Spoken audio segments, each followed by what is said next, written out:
ቅዱስ አምላኽና እግዚአብሔር ነዝዕለት እዚ ዝበቅዕ ህይወት ዓዲሉ ነቲ ዘይሐልፍ ቃሉ ንኽስምዓና ናይ ቤተ ክርስቲያን ሰረት ምእንቲ ክንከውን ብቃሉ ምእንቲ ክጽግነናን ካህንጸናን ነቲ ዘይሐልፍ ቃሉ ከስምዓና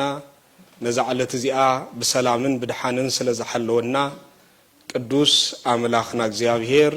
ካብ ሎሚ ክሳብ ዘለዓለም ስሙ ዝኸበረን ዝተመስገነን ይኹን። እግዚአብሔር ኣብ እግረ መስቀል ብሓደራ ዝሃበና ኣደ ኩልና ክትከውን ድማ ኣትሰበይቲ ክብል ዝሰየመልና ቅድስተ ቅዱሳን ድንግል ማርያም ብኺዳና ብጽላላ ካባና ይትፈለየና። ሎሚ ከም ፍቃድ እግዚአብሔር እንዘራረበሉ አርእስተ ትምህርትና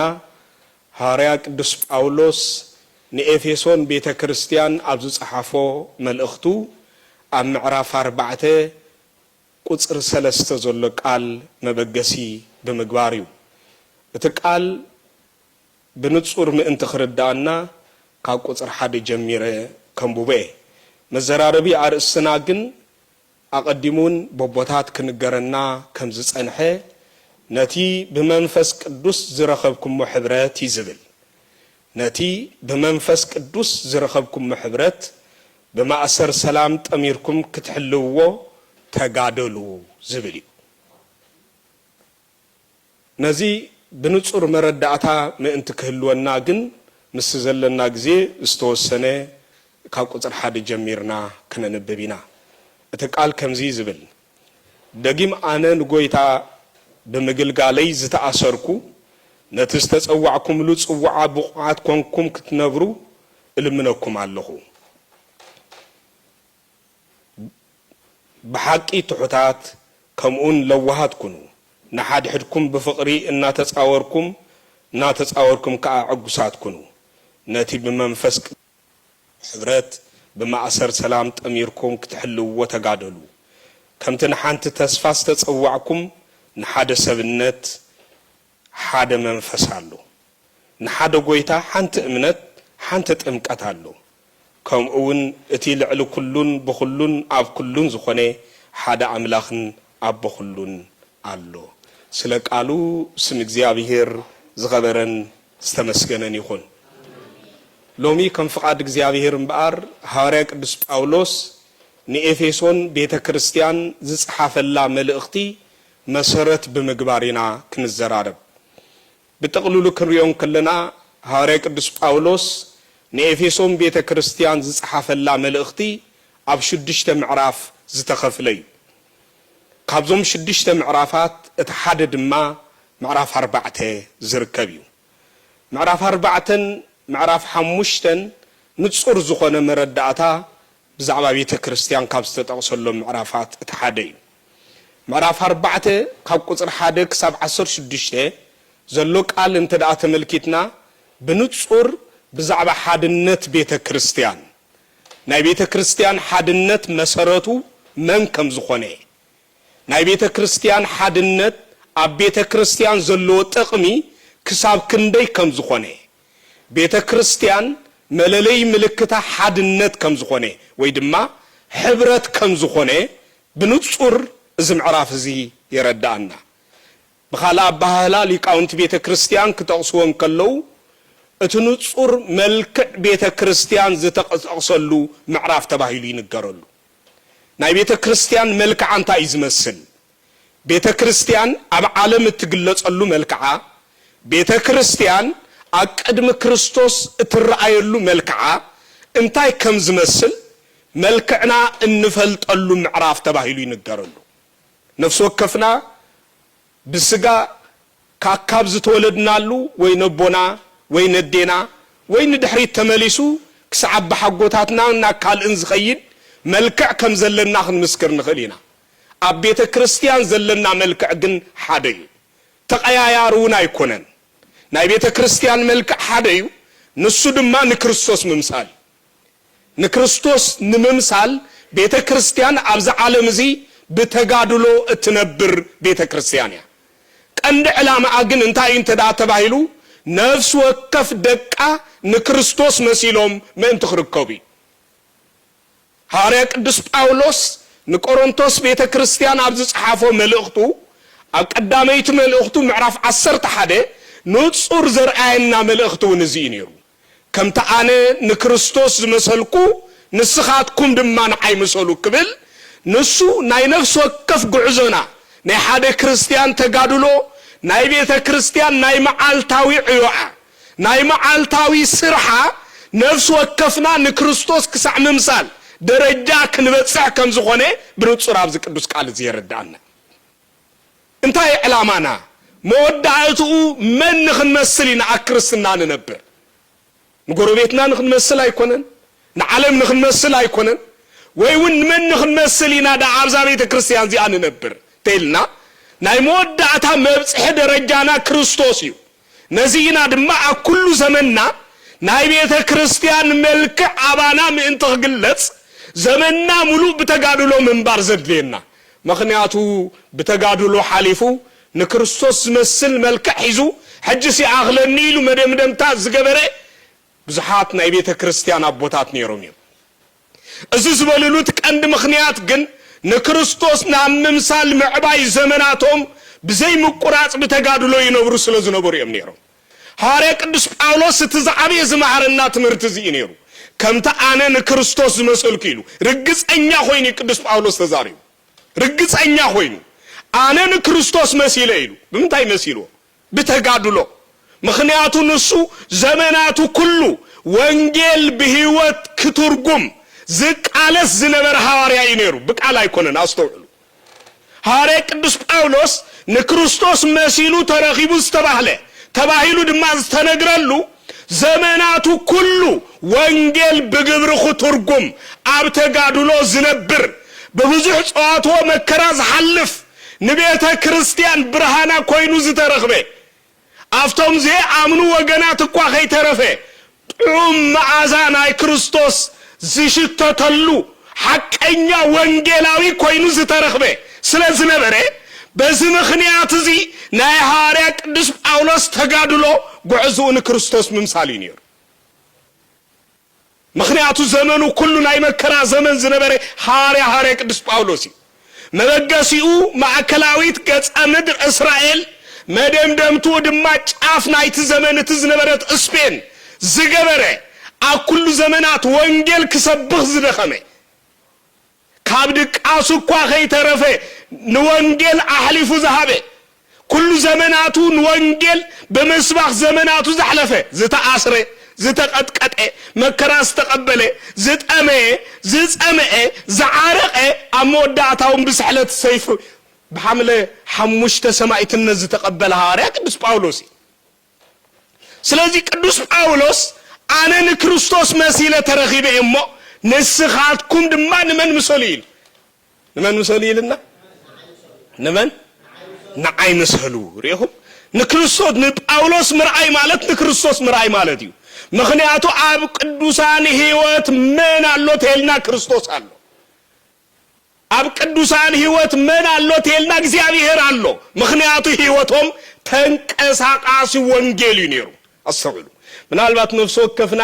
ነዚ ወንጌል እዚ ኣብ መተራስና ኣብ ገዛና ኣብ ቦርሳና ሒዝና ይኽንህሉ ንኽእል ኢና ቅዱሳን አቦታት ግን ወንጌል ተሸኪሞም ይኮኑን ንወንጌል ኣብ ህይወቶም ገሊጾሞ ከምቲ ወንጌል ዝብሎም ኮይኖም እዮም ዝነብሩ ነይሮም ከወንጌል ዝብሎም ኮይኖም ይነብሩ ስለ ዝነበሩ ድማ ቅድሙ ሁሉ ኣብ ዘመናቶም ኣይዛኖም ዝሰምዓን ቤተ ክርስቲያን ነይረን ይኹም ሰብ መለለዩ እንታይ ተልኩምኒ ሰብ ገለሰብ ንፖለቲከኛታት ዝሰምዕ ሰብ ኣሎ ገለሰብ ንማስ ሚዲያ ዝሰምዕ ሰብ ኣሎ ገለሰብ ንኖድማ ንዓሌቱን ንቋንቁን ዝሰምዕ ሰብ ኣሎ ገለሰብ ድማ ንቤተ ክርስቲያን ዝሰምዕ ሰብ ኣሎ ካብዚኣቶም እቲ ንቤተ ክርስቲያን ዝሰምዕ ሰብ ብኸመይ መምዘኒ ተፈልዩ እንተልና መምርሒ ወንጌል ስለ ዝገበረ እዩ ንወንጌል ብግብሪ ክነብረሉ ዝነብር ኣብ ተጋድሎ ዝነብር ስለ ዝኾነ ኣብ ዘመናቱ ኩሉ ናይ ህይወቱ መራሒ ኮምፓስ ናይ ህይወቱ ኮምፓስ መንቴልና ቤተ ክርስቲያን እያ ስለዚህ ቤተ ክርስቲያን እትመርሖ ህይወት ዘለዎም ሰባት ከመይ ዝበልዮም ተልና ንጳውሎስ ንምምሳል ጉዕዞኦም ንቅድሚት ዝኸዱ ሰባት እዮም ሐዋርያ ቅዱስ ጳውሎስ ኣብ ዘመናቱ ዝገበሩ ሓደ ነገር ነይሩ ንስኻን ታይቴልኩምኒ እዝሎሚ ከመዘራረቢ አርእስተ ዝሓዝናዮ መልእኽቲ ንኤፌሶን ቤተክርስቲያን ክጽሕፈላን ከሎ ኣብ ዳሕራይ ግዜ ብፍላይ ኣብ 4ይ ክፍለ ዘመን ዝነበሩ ናይ መጽሐፍቲ ምትእኻብ ዝፍጽሙ ዝነበሩ 318 ሩታን ሃይማኖት ተባሂሎም ዝተጸውዑ ካብ ሐዋርያ ቅዱስ ጳውሎስ ናብ ኤፌሶን ቤተክርስቲያን ዝተጻሕፈ መልእኽቲ ክብሉ ጽሒፎምሉ ዳንበር ስጋዕቲ ዝተወሰነ ግዜ እዚ መልእኽቲ እዚ ናብ ነፍሲ ወከፍ ኣብያተ ክርስቲያናት ክለኣኽን ከሎ ናመን ናፍተን ዝለኣኸለን ቤተክርስቲያን ሽምና ተጻሕፈሉ ይለኣኽ ነይሩ ምኽንያቱ ንምንታይ ኮም ዝግበር ነይሩ ተባሂሉ እዚ መልእኽቲ እዚ ብቐጥታ ካብ ጳውሎስ ናባይ ዝተላኸ መልእኽቲ ኢለን ናይ ኣነነት ስምዒት ምእንቲ ክስምዕን ቤተክርስቲያን ትገብሮ ዝነበረት ነይሩ ናይ ኣነነት ስምዒት እዚ መልእኽቲ እዚ ንዓይ ዝተጻሕፈ መልእኽቲ እዩ ካብ መን ካብ ጳውሎስ ካብ ቅዱስ ጳውሎስ ናባይ ዝተጻሕፈ መልእኽቲ እዩ ስለዚህ ቅዱስ ጳውሎስ ኣብ መልእኽቱ ብዛዕባ እንታይ ኢሉ ቅዱስ ጳውሎስ እንታይ ኢሉ መኺርኒ እንታይ ኢሉ ይነጊርኒ ኢለን ብዝግባእ ምእንቲ ክርዳእ ድማ ይሕግዘን ነበረ ስለዚህ ሐዋርያ ቅዱስ ጳውሎስ ብኩሉ ነገሩ ክርስቶስ ንምምሳል ኣብ ተጋድሎ ዝነበረ ሐዋርያ ስለ ዝነበረ ኣብ መወዳእታ እቲ ዝነበረ ከቢድ ድኻሙ بخبيد عوض تغيرو مودعتا نكريستوس مسيل إلو نمسكار زبقعي على حواريا ينيرو اتزغرم ግን ናይ ቅዱስ ጳውሎስ ንክርስቶስ መሲሉ ምርካቡ ዘይኮነ اتزغرم እንታይ ተልኮምኒ ንሕና ንሱ ንክርስቶስ ከም ዝመሰለ ንሕና ድማ ንዑ ንክንመስል ዕድመ አቅሪብልና ናይ ቅዱሳን መሰረታዊ ዕድመ እንታይ ተልኮምኒ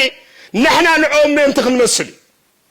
ናይ ቅዱሳን ኪዳን ቤተ ክርስቲያን ኣብ ነፍስ ወከፍ እትዝክረሉ መዓልቶም እትቀንድ ዕላማ እንታይ ተባሂሉ ወንጌል ከማና ሰብ ዝነበሩ ከማና ድኹማ ዝነበሩ ከማና ብዙሕ መሰናኽል ዝሓልፉ ዝነበሩ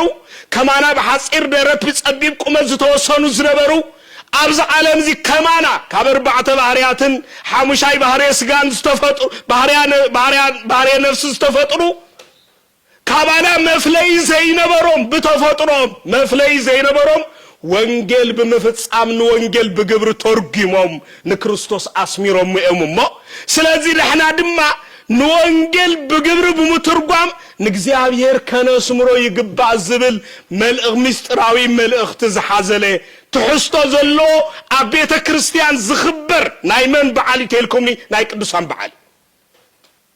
ቅዱሳን በዓል ቃል ኪዳኖም ጥራሕ ዘኪርና ክንሐልፍ አይተፈቅደልናን ነዚ ጎይታ ኣብ ዮሐንስ ወንጌል ምዕራፍ 8 ክጠቅስን ከሎ ዝገለጾ ደቂ አብርሃም እንተ ተኾኑ ነርኩምሲ ታይልዎም እንታይ መገበርኩም ምኽንያቱ ናይ አይሁድ ትምክሕቲ ክልተ ነገር ይነሩ ቀዳማይ ደቂ አብርሃም ኢና ካላይ ድማ ንሕና ሓደ ቦለና ንሱ ገመኒ አብርሃም እዩ ሓደ አምላኽ አለና ንሱ ድማ እግዚአብሔር ይዝብል ትምክሕቲ ይነሩ ኣብ አይሁድ ዝነበረ ትምክሕቲ ግን ቃላውን በርግብራዊ ነበረ بقالهم أملاك الله نايلهم بأملاك كم زقانو مسيلهم يقربيهم أبول نايلهم بأبراهام يمكحيهم كما أبراهام هوت بمبارك النجزيان هنا يسمرون يمنيرو سلازي بس مخديات زي كافتهم تنكفتي كوينهم زترغبو ناي مجمريا نخل حزب عالم آبنات قانو بمثالي غيرو زمهار اللهم قويتا من يوم تلنا أيهوديهم نساتهم زقارو نتمكحتي قويتا قن مثالي تتكيم الله يوم الله هذا كزين نتمكحت زقارو سبات نمثالي ومثالي زتقام اللهم كوم زحادالو أونجيلنا وترينا بالقاس أونجيل سيكو تهافتان بعل تقع سبعي ناو قويتا مسمت እግዚአብሔር ታይገሮ ነሃብታማት ከምሳሌ መምሃሪ ገሪ ተጠቅምሉ በሐቅ ብለኩም አለሁ ሀብታም መንግስት አምላክ ካብዛአቱ ገለመል በአይን መርፍቅ ሐልፍ ይቀልል ሀብታም መንግስት አምላክ ከአቱስ ጭንቅ ይሉ ንሱዝ መጽክ خبر ጎይታ ግን መመሰል ተጠቅምሉ እና ሐዘነሉ መመሰል ተጠቅመሉ ሀብታም በዓል ጸጋ ሰብአይ ነው ስለዚህ አዝምሳሌነቱ እዚ ቀጥታዊ ትርጉም ሐዋርያ ቅዱስ ጳውሎስን አብዝ ተቀመጠ መሰረታዊ ነገር ንአይ ምሳሉ ዝብለና ዘሎን ምንታዩ ናይ ቃል ኪዳን መእሰር ይዝዩ ንቅዱሳን ዘኽብር ሰብ ቃል ኪዳኖም ዝዝክር ሰብ በኦም ምሳሌ ገይሩ ንክርስቶስ ናብ ምምሳል ከዓብ ክኽእል ኣሎ ምኽንያቱ እግዚአብሔር ንድኻምና መሰረት ገይሩ ናኡ ንቀርበሉ ናይ ድሕነት መገዲ ኣዝዩ ብዙሕ ገይሩልናይ እቲ ሓደ መገዲ ድማ ኪዳን ቅዱሳን ናይ ቅዱሳን ኪዳን ክንዝክርን ከለና ንሕና ብህይወት ንክርስትና ክንነብረሉ ከም ዝግባአና ዘርኤና መስትያትዩ ከም ትገለገለ ዝበሃል ምናልባት ናይ ቅዱሳን ኪዳን ጥራሕ ብምዝካር ምንም ግብሪ ከይፈጸምካ ዝጽድቕ ከይመስልና ኣብ ክርስትና ብዘይ ምስራሕ ዝጽድቐሉ መንገዲ የለን ምኽንያቱ ክርስትና ዝግለጽ ብግብሪ እምበር ክርስትና ዝግለጽ ብቃል ስለዘይኮነ ስለዚ ኣነ ኣብ ክርስትና ንክርስቲያን ንምዃን እንታይ ገይረ እንታይ ሰሪሐ መልክዕ ቤተ ክርስቲያን ኣለን ድዩ ኢልና ነፍስ ወከፍና ንርእስና ምሕታት የድልየና ማለት ይባዕዩ ኩላህና ከም እንፈልጦ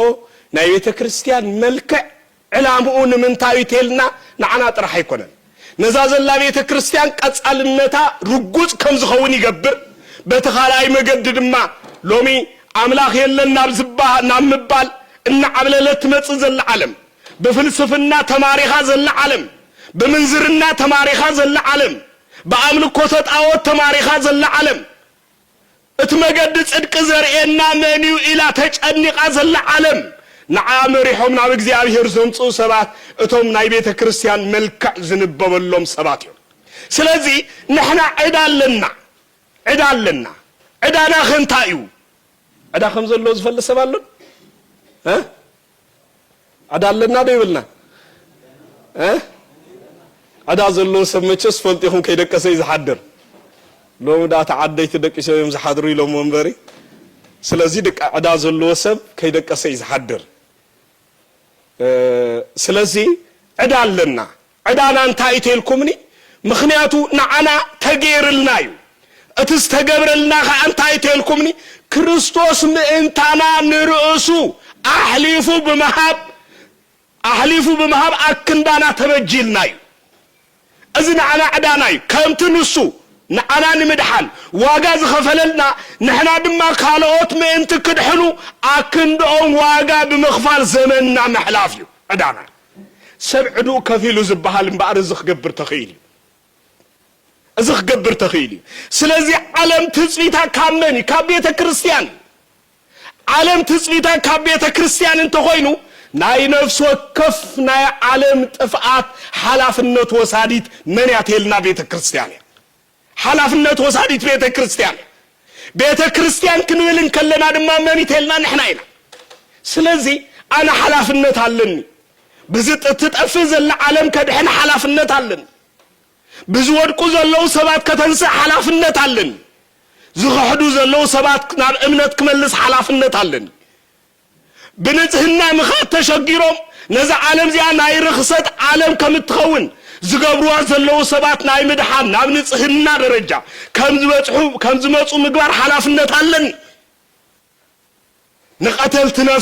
ነፍሲ ዘሪሑኑ ከም ዝኾኑ ምግባር ሓላፍነት ኣለኒ ብወልፍን ዝተገዙ አካላት ካወልፎም ወጽኦም ናቶም ወልፎም ክርስቶስ ከም ዝኸውን ንኽገብር ሓላፍነት ኣለኒ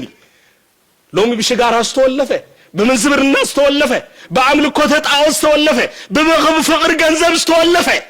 ካብዚ ዝበልጽ ካልእ ክንውለፈሉ ዝግባአና አምላኽ ካኡ ዝበልጽ ንሕና ክንውለፈሉን ክንግዛአሉን ዝግባአና እግዚአብሔር ክርስቶስ ከም ዘለና ናይ ምርአይ ሓላፍነት ኣለና ስለዚህ እዝምእንቲ ከነርኢ መልክዕ ቤተ ክርስቲያን አባና ክንበብ ክኽእል ኣሎ እዩ ባርሃርያ ቅዱስ ጳውሎስ እዚ መልእኽቲ ዝጽሕፍ እንከሎ ብፍላይ ምዕራፍ 4 ካብ ቁጥሪ 1 ክሳብ 16 ዘሎ ጽንሰ ሓሳብ ብዝርዝር ክንምልከቶም ከለና ዘርዮ እንታይ ተልኩምኒ ብዛዕባ ሓድነት ቤተ ክርስቲያን ይዝገልጽ ናይ ቤተ ክርስቲያን ሓድነት ዘለዎ ጥቕሚ ክሳብ ክንደይ ከም ዝኾነ ንቤተ ክርስቲያን ሓይላ ሓድነታ ከም ዝኾነ ናይ ቤተ ክርስቲያን ናይ ዕቤታ መሰረት ሓድነታ ከም ዝኾነ ብንጹር የርእየና حادنت نبيت كريستيان مسرتاي حادنت نبيت كريستيان نصلايا تسعرلو عوتاي بزي حادنت صلاينا خنصراي نخلينا بزي حادنت ክርስቶስ አባና ግለጽ አይከልን ስለዚህ ናይ ቤተ ክርስቲያን መልክዓ ብንጹር ዘርኢ ማለት ናይ ነፍስ ወከፍና መልክዕ ማለት እዩ በኋላ ቤተ ክርስቲያን በህብረት ከመይ ከምትመስል ምክንያቱ ቤተ ክርስቲያን ናይ ቤተ ክርስቲያን ሓድነት ውጽኢቱ በፍልስፍና ዝመጽ አይኮነን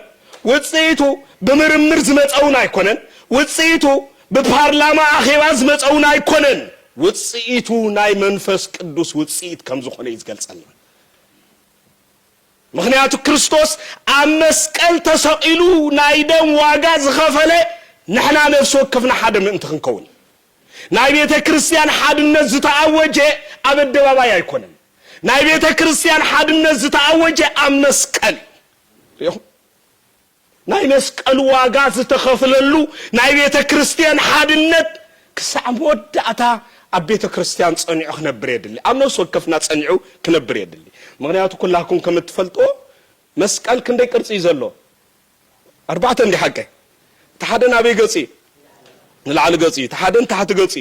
ትክልተ ኻን የማንን ጸጋምን ስለዚ ክርስቶስ ምሰማያዊ አቦ ጥራሕ ዘይኮነ ዘዓረቀና ሓደ ዝገበረና ትላዕሊ ዘሎ ናብ ሰማይ ከም ዘቀረበና ምሰማያዊ አቦ ከም ዘዓረቀና ሓደ ከም ዝገበረና ዘረድእ ኮን ኮሎ እቲ ታሕቲ ዘሎ ኸ ኣመንጎናን ኣመንጎ ደቂ ሰባትን ዝነበረ ፍልሊ ንዑውን ሰይሩ ሓደ ከም ዝገበረና ምሳሌ የማንን ጸጋምን ዘሎ ድማ ኣመንጎ አሕዛብን ህዝብን ዝነበረ ፍልሊ ኣመንጎ አሕዛብን ህዝብን ዝነበረ ፍልሊ ንሱ በመስቀሉ ከም ዘዓረቀና ስለዚህ ነው ሓድነትና መሰረት ደም ክርስቶስ ማለት እዩ ተራ ነገር አይኮነን አግሊልና ክንዮ ይንኽልኒና ምክንያቱ ሓድነትና ክርስቶስ ናይ ደም ዋጋ ከፊልና እዩ ማለት እዩ ሎሚ ንሕና ዘለናዮ ሓድነት መንፈስ ቅዱስ ማኸሎ ናይ ክርስቶስ ደም ድማ ዝፈሰሶ ሓድነት ስለዝኾነ ጽኑዕ ሓድነት እዩ እዚ ጽኑዕ ሓድነት እዚ ኸኣ ንሰይጣን ዘፍርሕ ንዓለም ዘፍርሕ ስለዝኾነ በዚ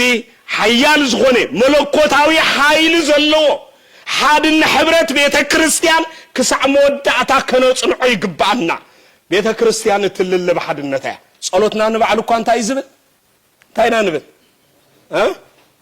ኣብ ጸሎት ሃይማኖት እንዳይና ንብል ወነአምን በአሃቲ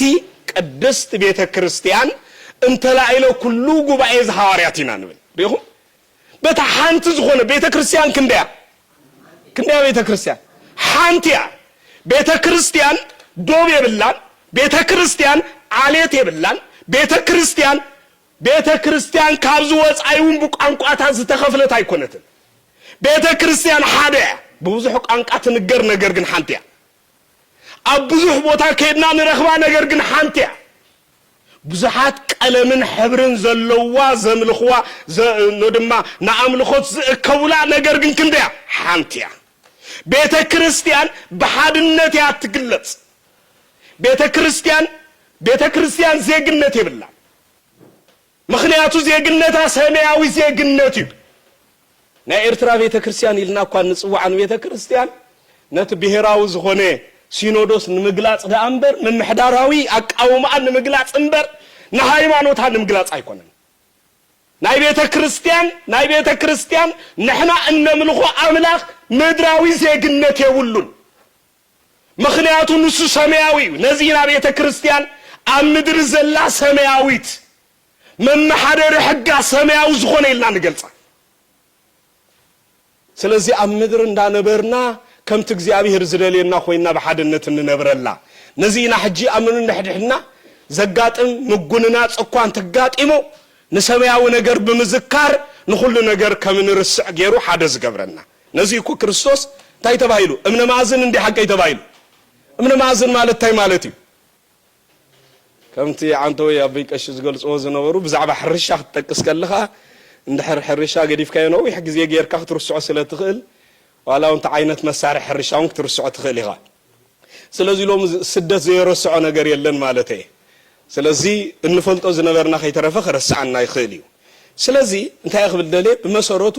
ቤተክርስቲያን ኣብ ዝኾነ ይኹን ግዜ እንታይ አንተልና ሓደ ቤተክርስቲያን መግለጽያ ልዕል ኩሉ ናይ ሓድነት መሰረታ ቤተክርስቲያን በሓድነት ያትግለጽ ኣብ ምድር ዘላ ያምሳ ኣብ ምድር ዘላ ነገር ግን ሰማያዊት ያ ቤተክርስቲያን እዚ ስለዝኾነ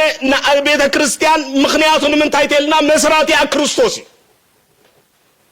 ብነገስታት አይተመሰረተትን ነዚ ንመጀመሪያ ግዜ እዚ ናይ ፈረንሳ መራሒ ዝነበረ ንዓለም ካብ ሓደ መንግስቲ ከምተመሓደር ንኽገብር ዝቃለስ ዝነበረ ናፖሊዮን ተባሂሉ ዝጽዋዕ መራሒ ዝተዛረቡ ሓደ ቃል ነይሩ ምኽንያቱ ኣብ ዓለም ኩላሃና ከም እንፈልጦ ዓለም በሓደ መንግስቲ ንኽትምራሕ ዓለም ምልእቲ ንኽገዝኡ ዘመናቶም ሙሉእ ዝቃለሱ ሱስዓት መራሕቲ ኣብ ዓለም ነይሮም ገርመኩም ማለት ካብታቶም ተሓደ እስክንድር ዓብ ተባሂሉ ዝጽዋዕ ናይ ግሪክ መራሒ ዝነበረ ከውን ከሎ ንዓለም በሓደ መንግስቲ ክገዝኣ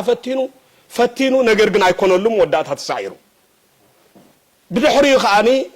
ምናልባት ኔሮን ቄሳሩን ንዓለም ብኸምኡ ክገዝኣ ፈቲኑ ዕድሜ ሓፂሩ ግን ካብዚ ዓለም እዚኣ ኸይዱ መወዳእታ ኸኣ ናፖሊዮን ፈቲኑ ግን ኣይኮነሉን ካብቲ ዝገርም ኣገባብ ኣብ መወዳእታ በሓደ ተራ ወታደር ተማሪኹ ተታሒዙ ስለዚህ እንታይ ኢና ክንብል ኣብ መወዳእታ ቃል ግን ዝተዛረቦ ቃል ነይሩ እንታይ ኢሉ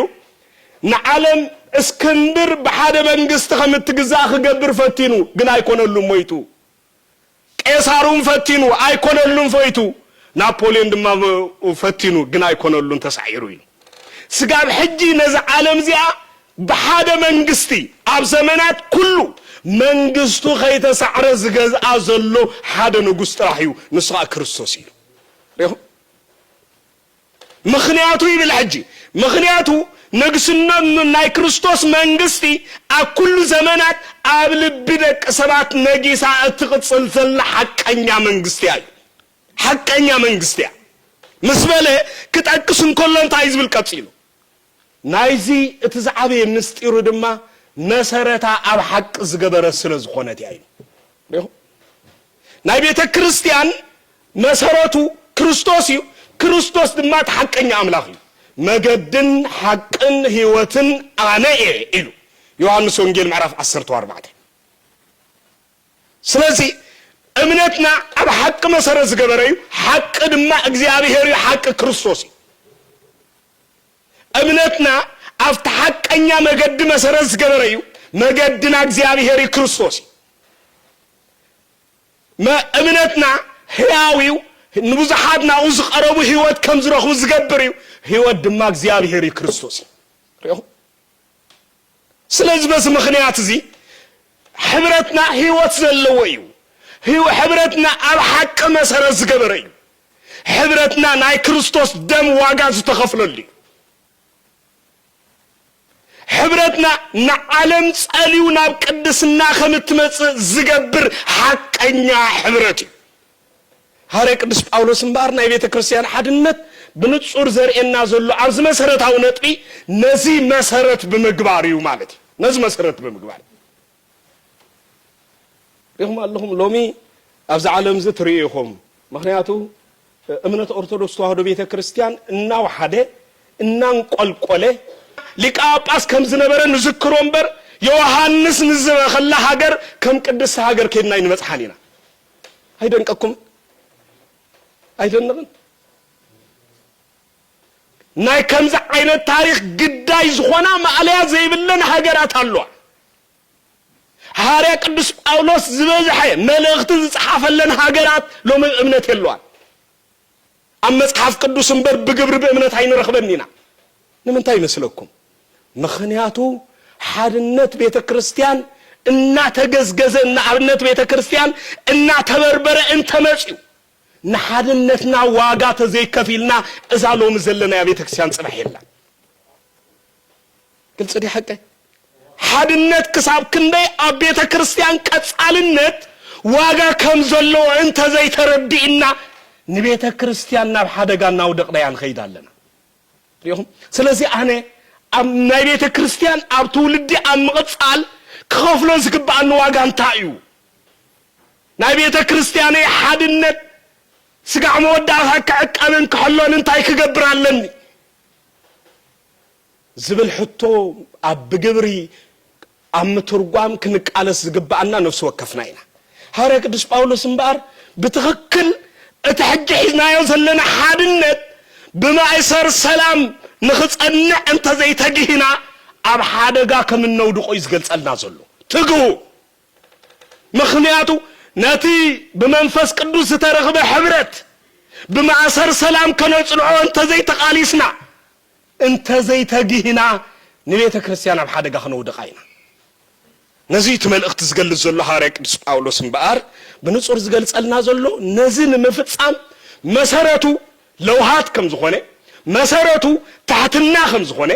መሰረቱ ፍቕሪ ከም ዝኾነ ይጠቅስ ሪኹም ኣሎ ስለዚህ ነዚ ኣብ ምግባር ነዚኣተን ከም ኣጽዋርና ብምሓዝ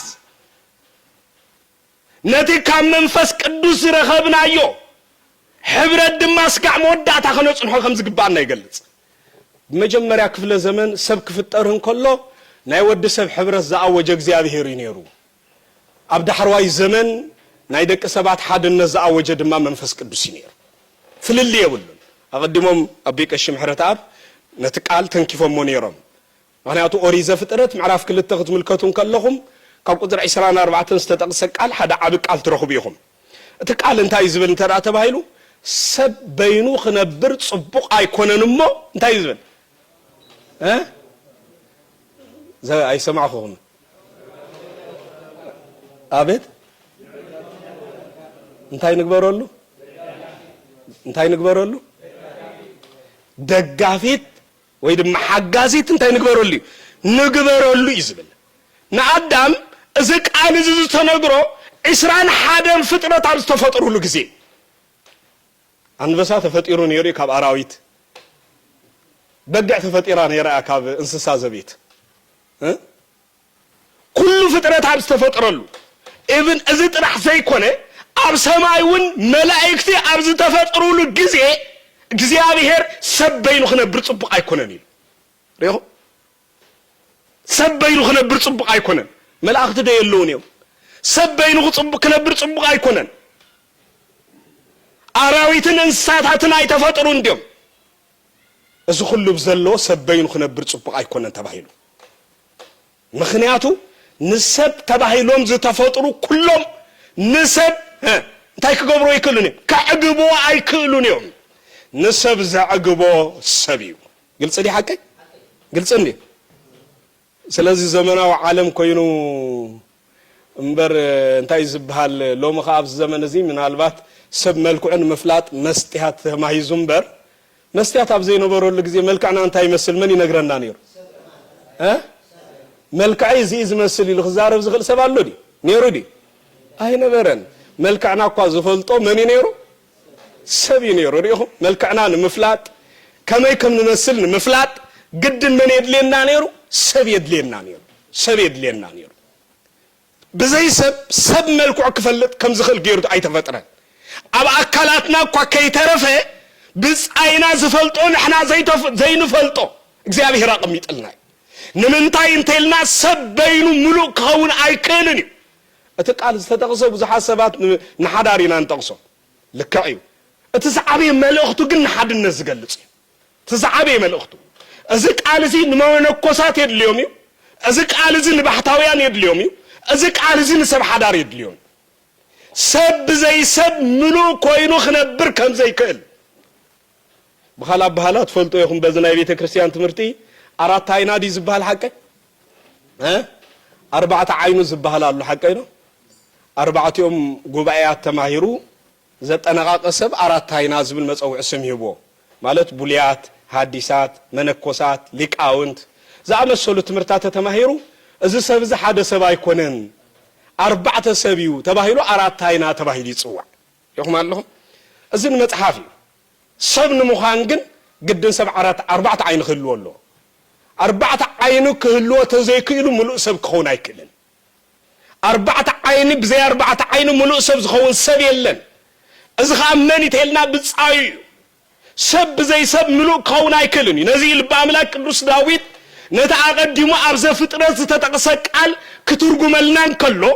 ኣብ መዝሙሩ እንታይ ኢሉ ናሁ ሰናይ ወናሁ አዳም ሶበይሄሉ አሃው ህቡረይ አህዋት በሐደ ሐቢሮም ክነብሩስ ከንደይ ሰናይን ጥዑሙን እዩ ንቤተ ክርስቲያን መልክዕ አዝዩ ሓድነት እዩ ቤተ ክርስቲያን ነፍስ ወከፍና ከም ሓደ ኣብ ሓደ ክርስቶስ ምክንያቱ ርእስና መን እዩ ኣካሉ ከመን እዩ ካብ መንጎና እስከ ኣካል ዘይኮነ መን ኣሎ ሪኹም ንሕና ኣካሉ ንሱ እንታይ እዩ ርእስና እዩ ብናይ ክርስቶስ ተኣዛዝነት ተሰማሚዑ ዝነብር ኣካላት ማለት እዩ ኣፍታ ኣካላት ምናልባት እግዚአብሔር ከቐምጠና እንከሎ ንገሊና እግሪ ንገሊና ኢድ ንገሊና ዓይኒ ንገሊና እዝኒ ቀሚጥና ኾነ ኸል ግን ነፍስ ወከፍና ኣብ ኣካል ክርስቶስ ኣለና ስለዚህ ኣሕዋት በክርስቶስ ሓደ ኾይኖም ክነብሩ ክንደይ ሰናይን ጥዑምን ይዝብ ዘሎ ልብ ኣምላክ ቅዱስ ዳዊት በክርስቶስ ይሉ በፌስቲቫል አይበለን ግልጽ ዲ ሐቀ በክርስቶስ ይሉ ቡጓይላውን አይበለን በክርስቶስ ይሉ በመንታይድ አይበለን ፖለቲካው ተሐሳስብ አይበለን በዓሌታው ሕብረት አይበለን ወይውን ንግዚአብሔር ብዘይ ሕጉሱ ጠርናፈ ብዝግበሩ አይነት አካይዳ አይበለን ወንጌል ዘውጀልና ቃሉ ዘውጀልና ለመንፈሳው ነገር በክርስቶስ ሓደ ዝሆኑ ነዚው በሰማይ ሓደ ወይ ድማ ክልተ ሆንኩም ኣብ ዝተኣከብኩም ሉ ጊዜ እንታይ ኢሉ አበይ ያለው ይሉ ሪኹም بسم እግዚአብሔር ከተከበን ከለኻ ሓደ ዝገብረካ እግዚአብሔር ስለዝኾነ ኩሉ ሰብ አፍት بسم እግዚአብሔር ዝተኣከብና ሉ እግዚአብሔር አሉ እዚ ጉባኤ እዚ ምዕሩግ ጉባኤ ከም ዝኸውን እዚ ጉባኤ እዚ መንፈስ ቅዱስ ዝመልኦ ጉባኤ ከም ዝኸውን ዝገብሮ ናይዛ ሃገር እዚኣ መርሕብ ዝወታ ስለስተረኽበ ይኮነ መን ስለስተረኽበ እቲ ሰማያዊ ንጉስ ዝኾነ ክርስቶስ ኣብ መንጎና ስለዘለዩ ስሙ ዝኸበረን ዝተመስገነን ይኹን ስለዚህ ሕብረትና መንፈስ ቅዱስ ዝፈጠሮ ሕብረት በመንፈስ ቅዱስ ዝመጸ ሕብረት እንበር ሕብረትና በዓለማዊ ተሐሳስባ ዝመጸ ሕብረት ስለዘይኮነ እዚ ሕብረት እዚ መልኩ ሕብረት ቀጻልነት ዘሎ ሕብረት ዘለዓለማዊ ሕብረት እዩ ግዚያዊ ሕብረት አይኮነን ግዚያዊ ሕብረት አይኮነን ሐዋርያ ቅዱስ ጳውሎስ እንበአር ነዚ ሕብረት እዚ ክንጥንቀቀሉ እዚ ሕብረት እዚ ናይ ቤተ ክርስቲያን መሰረት ከም ዝኾነ እዚ ሕብረት እዚ ናይ ቤተ ክርስቲያን ናይ ቀጻሊ ህልውና መሰረት ከም ዝኾነ ንሕብረትና እንተ ዘይተጠንቂቕና ብመጠን ድማ ንቤተ ክርስቲያን ውላድ መኻን ከም እንገብራ ካብዚ ኻ ክንጥንቀቕ ከም ዝግባአና ይዝገልጽ ሪኦም ስለዚህ ሐዋርያ ቅዱስ ጳውሎስ ዘጠንቅቆ ዘሎ መሰረታዊ ነገር ነዚ እዩ መቸስ ዮሐንስ አፈወርቅ ክጠቅስን ከሎ ብዛዕባ ሓድነት ብፍላይ መዝሙረ ዳዊት ናሁ ሰናይ ኣሕዋት بحد حبيرهم كنبروك إن ديسنا ينتعمني أبزبل بزحت لي كاونت بزعبو بزحت النتاني هيبيميم بزعبا زخت أقسم كلوجن أبجم زي أتلانتيك وكيانوس تبعي لوزت وع من الوقت بس شاف عزيو قرار زخون بوتا زقمت إنساسات كم زلوا يقلبس زين إنساسين ببحر ينزل براب أو قرار بوتاي كافت زقرن كاب قري كلانين وجهك بيد حكر قرخيك ألقى قربوتها من بار مجلس فلتويهم نايز عدو قري خساب كندي كبيركم زغنس تفاكم أي مثلاً أبز عدوكوا حق حيش كاو هارور قرخون إندي خات مرت قرن تزغون نيرو أوالد زعدي كميلن كخدا خمس غيلات فلتو نيركم سلازي مدهاني عالم بعلي بقرقير حيزوان زلو مالتي سلازي حدا جزيون نتي صباح النفس محاتيات مدهاني عالم بعلي بقرقير خويل لنا له مالتي عقبنا له كاب حاتيات كم نفتصام مالتي سلازي أوز نبران قري كلانين كنبران كلوات زدنا بجن أمارات إن حدا نقول قري زين خالنا يكونن قري قتلني الصديق حكي قري قتلني سلازي كاب قري زمنت ألو كاب موت زمنت ألو حدا ما قد جن مكرران كقرار بالله مستقرار باجن نحن مستفح فحا أمونجون مقات يفتر وعي يفتر مو نتنايز حل جزء بهم عينة الجباب يحلفوا تزغرم كنكا قربتن كحرفاف سلازخونه كقراربا خلوا خاب اكلاتن دم سلازنزع سلازملالت اكبيد قانزالو هدنقكم سلازخلو يي معناته ايناي مخالي تحطو سلازي نساتن ግን እንታይ ገብራ ካብ ከይ ተቀራረብካ ሞት ተቀራሪብካ ቃንዛኺ ኢልካ ሓድነት ይብላሞ ننحدن تقراريبن يفحافحا كاب أكلاتن دما دم تفتيف كسع زبل يوص يبن نتي ناي قرن ناي موت غزين دما قانزن ننحدن تخايلن يحالفو يبن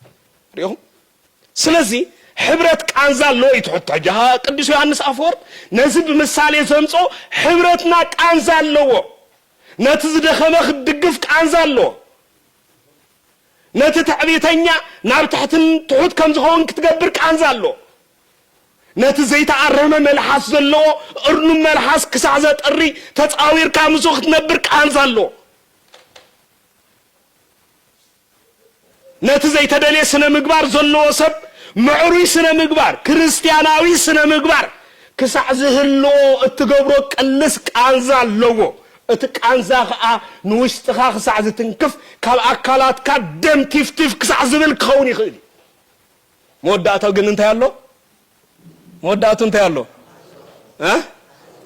እንታ ያለው አወታለው ከሞት ምድሃናለው ስለዚህ በዘመነከ እዚህ ቤተ ክርስቲያን نحادነት ولد ቤተ ክርስቲያን ዋጋ ዝኸፍሉ ከሆኑ ከምዝግቦም አኩል ዘመናት እትምህረሉን እትነግረሉን ታሪክ አኩል ዘመናት ይዝብለኩ ቤተ ክርስቲያን ለዕል ኩሉ ሐዋርያ ቅዱስ ጳውሎስ ነው እዚህ ጠንቀቅና እት ዘመን ኩፍኢሞ እንታይሉ እት ዘመን ኩፍኢሞ ምትኽኻብኩም አይተቋሩጽ ይሉረ ነብራውያን ሰባት አብጽሐፈሉም መልእክቱ ኩፉ ዘመን እንሰግረሉ አቅምና ህብረት بزي حبرت سب نخفو زمن كسجر አይክልን አቦታትና እኮ ንባዕሎምኩም ምስሉ እንታይ ይብዙሉ ምስ ህዝብኻ ማዓት እስከበሉ ላይ አይስማዕኒ ዘሎ ዳርጋ ጋዓት ሪሁም አለሁ بحبرت تقبلوا مكرا طعملو سبات بحبرت مكرا كحلفو كقالسون كلو طعمنا تسمعهم اوشت مكرا زركب طعمنا تسمعهم يمزحلفو ስለዚህ መጽሐፍና ጥራህ ዘይኮነስ ምስላ ቦታትና እንኳን ወንጌል ዝድግፍ ይነው ወንጌል ዝድግፍ ምስላ አሰንደም ህብረት ቤተ ክርስቲያን ጽኑዕ ከሆንኩም ዘሎ አፍቲ ቅዱስ ቃል ገሊጾም ስለዚህ ሐዋርያ ቅዱስ ጳውሎስ አብዝንታይ ዝብል ዘሎ ቅዱስ ጳውሎስ ነዝ መልእክት ዝጻሐፎ አቤት ማእሰርት ኮይኑ ዝጻሐፎ ስለዝኾነ ትዝገርም እንታይ ዝብል ክጅምር እንከሎ ደጊም አነ ንጎይታ ብምግልጋለይ ዝተአሰርኩ ይዝብረይ نمن بمجلجالي نمن فيهم نكذابير بمجلجال كم إسار كم يتعدل تمثيلكم أبي يركب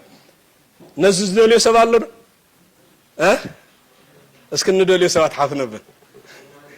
اسكن زدولي سب يلا زدولي سب يلا ما أنت كريستوس أسر مخان زدل سب يلا يقرمي تعال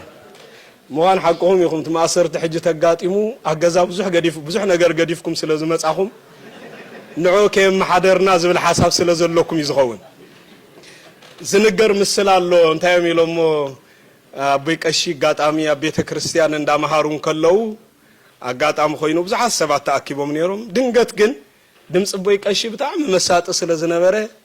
አጋጣም ኮይኑ ሓደ ህፃን ቆልዓ ሓልፍን ከሎ አዲል ይኻቶ ማለት እዩ ናፍቲ ቤተ ክርስቲያን አትዩ ሰምዕ ጀሚሩ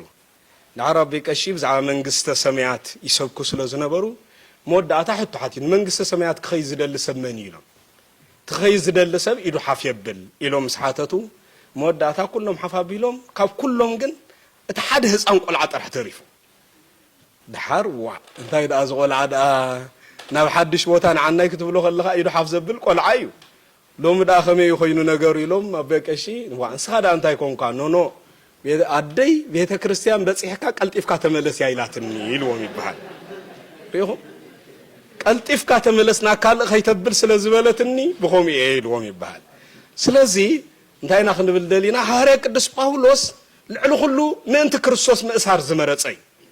منت كريستوس مأسار مريصو ككلن العالم رچو زغبرو نزي نيرو مخنياتو اتزبلت طعم زلو بو خم مخان فلط كم منت كريستوس اسور مخان زبلص ነገር የለም منت كريستوس اسور مخان ማለት ትርጉሙ خلتይ اتناي መጀመሪያ منت ወንጌል ክትብል ብዙ ጾዋቶ መከራ ምቅባል አውሽት ቤት ማዕሰርት ክሳዕ ተወድቅ ኣብ ውሽጢ ዓላውያን ጨካናት ነገስታት ክሳዕ ትወድቕ ምእንቲ ወንጌል እሙን ምዃን ማለት ይብኻል ኣበሃል ዝደንቕ ሐዋርያ ቅዱስ ጳውሎስ ኣብ ውሽጢ መከራ ኮይኑ ነዚ እንተዘይፅሕፈልና ነይሩ ብዙሕ ኣይመተረዳእና ነይሩ ትዝገርም ግን ምእንቲ ክርስቶስ እናተሳቀየ መከራ እናተቐበለ ይፅሕፍልና ትዝደንቕ ማለት እዩ ልዕሊ ኩሉ ግን ትዝበለፀ ጣዕሚ ንሱ ከም ዝኾነ ይርዳእ ስለ ዝነበረ ኣነ ምስ ክርስቶስ ምንባር እናፍቕ ኣለኹ እንዳበለ ይጽሊ ነይሩ እዚ ጸሎት እዚ ሎሚ ክጽልዮ ዝኽእል ኣይኮነን ክዛረቦ እኳ ብቕዓት ዘለዎ ሰብ ክትረክብ እኳ ኣሸጋሪ ካብ ኩሉ ኣብ ቅዱሳት መጻሕፍቲ ዝተጻሕፈ ታሪክ ቃል ንኽትዛረቦ ኣዝዩ ዝኸብደካ የና እዩ እንተይልኩምኒ ኣነ ኣብ ህይወተይ ኩሉ ሳብ ትኸብደኒ ቃል እዚኣ እያ ምስ ክርስቶስ ምንባር እንታይ ይገብር ኣለኹ እስክበሉለይ እዚኣ ትኸብደኒ ብኸመይ እንተደኣ ኢልኩምኒ ምስ ክርስቶስ ንምንባር ዝናፍቕ ልቢ ስለ ዘይብልና ትዝኸበደ እዚ መን ኢሎም ምስ ክርስቶስ ምንባር ዝናፍቕ ምስ ክርስቶስ ምንባር ናፊቑ ምክንያቱም መብዛሕትኦም ሰባት ሎሚ ንክርስቶስ ዝደልይዎ ንግዚያዊ ረብሖኦም እዩ ንስጋዊ ረብሖኦም እዩ ምክንያቱም ምስ እግዚኣብሔር ሙጉት እንገጠም ሰባት እኮ ብዙሓት ኢና እንዳጸለኹ እንዳጾምኩ እናሰገድኩ ንዓይ ከመይ ገይሩ እዚ ይወርደኒ ኣብ ልዕለይ ከመይ ኢሉ ከምዚ ዓይነት ይበጽሓኒ ኢሎም ምስ እግዚኣብሔር ዝሙጉት ከሎ ይኹም ኣለኹ ሰባት ንግዚኣብሔር ናይ ቁሳቁስ መመሓደሪኦም ስለ ዝገበርዎ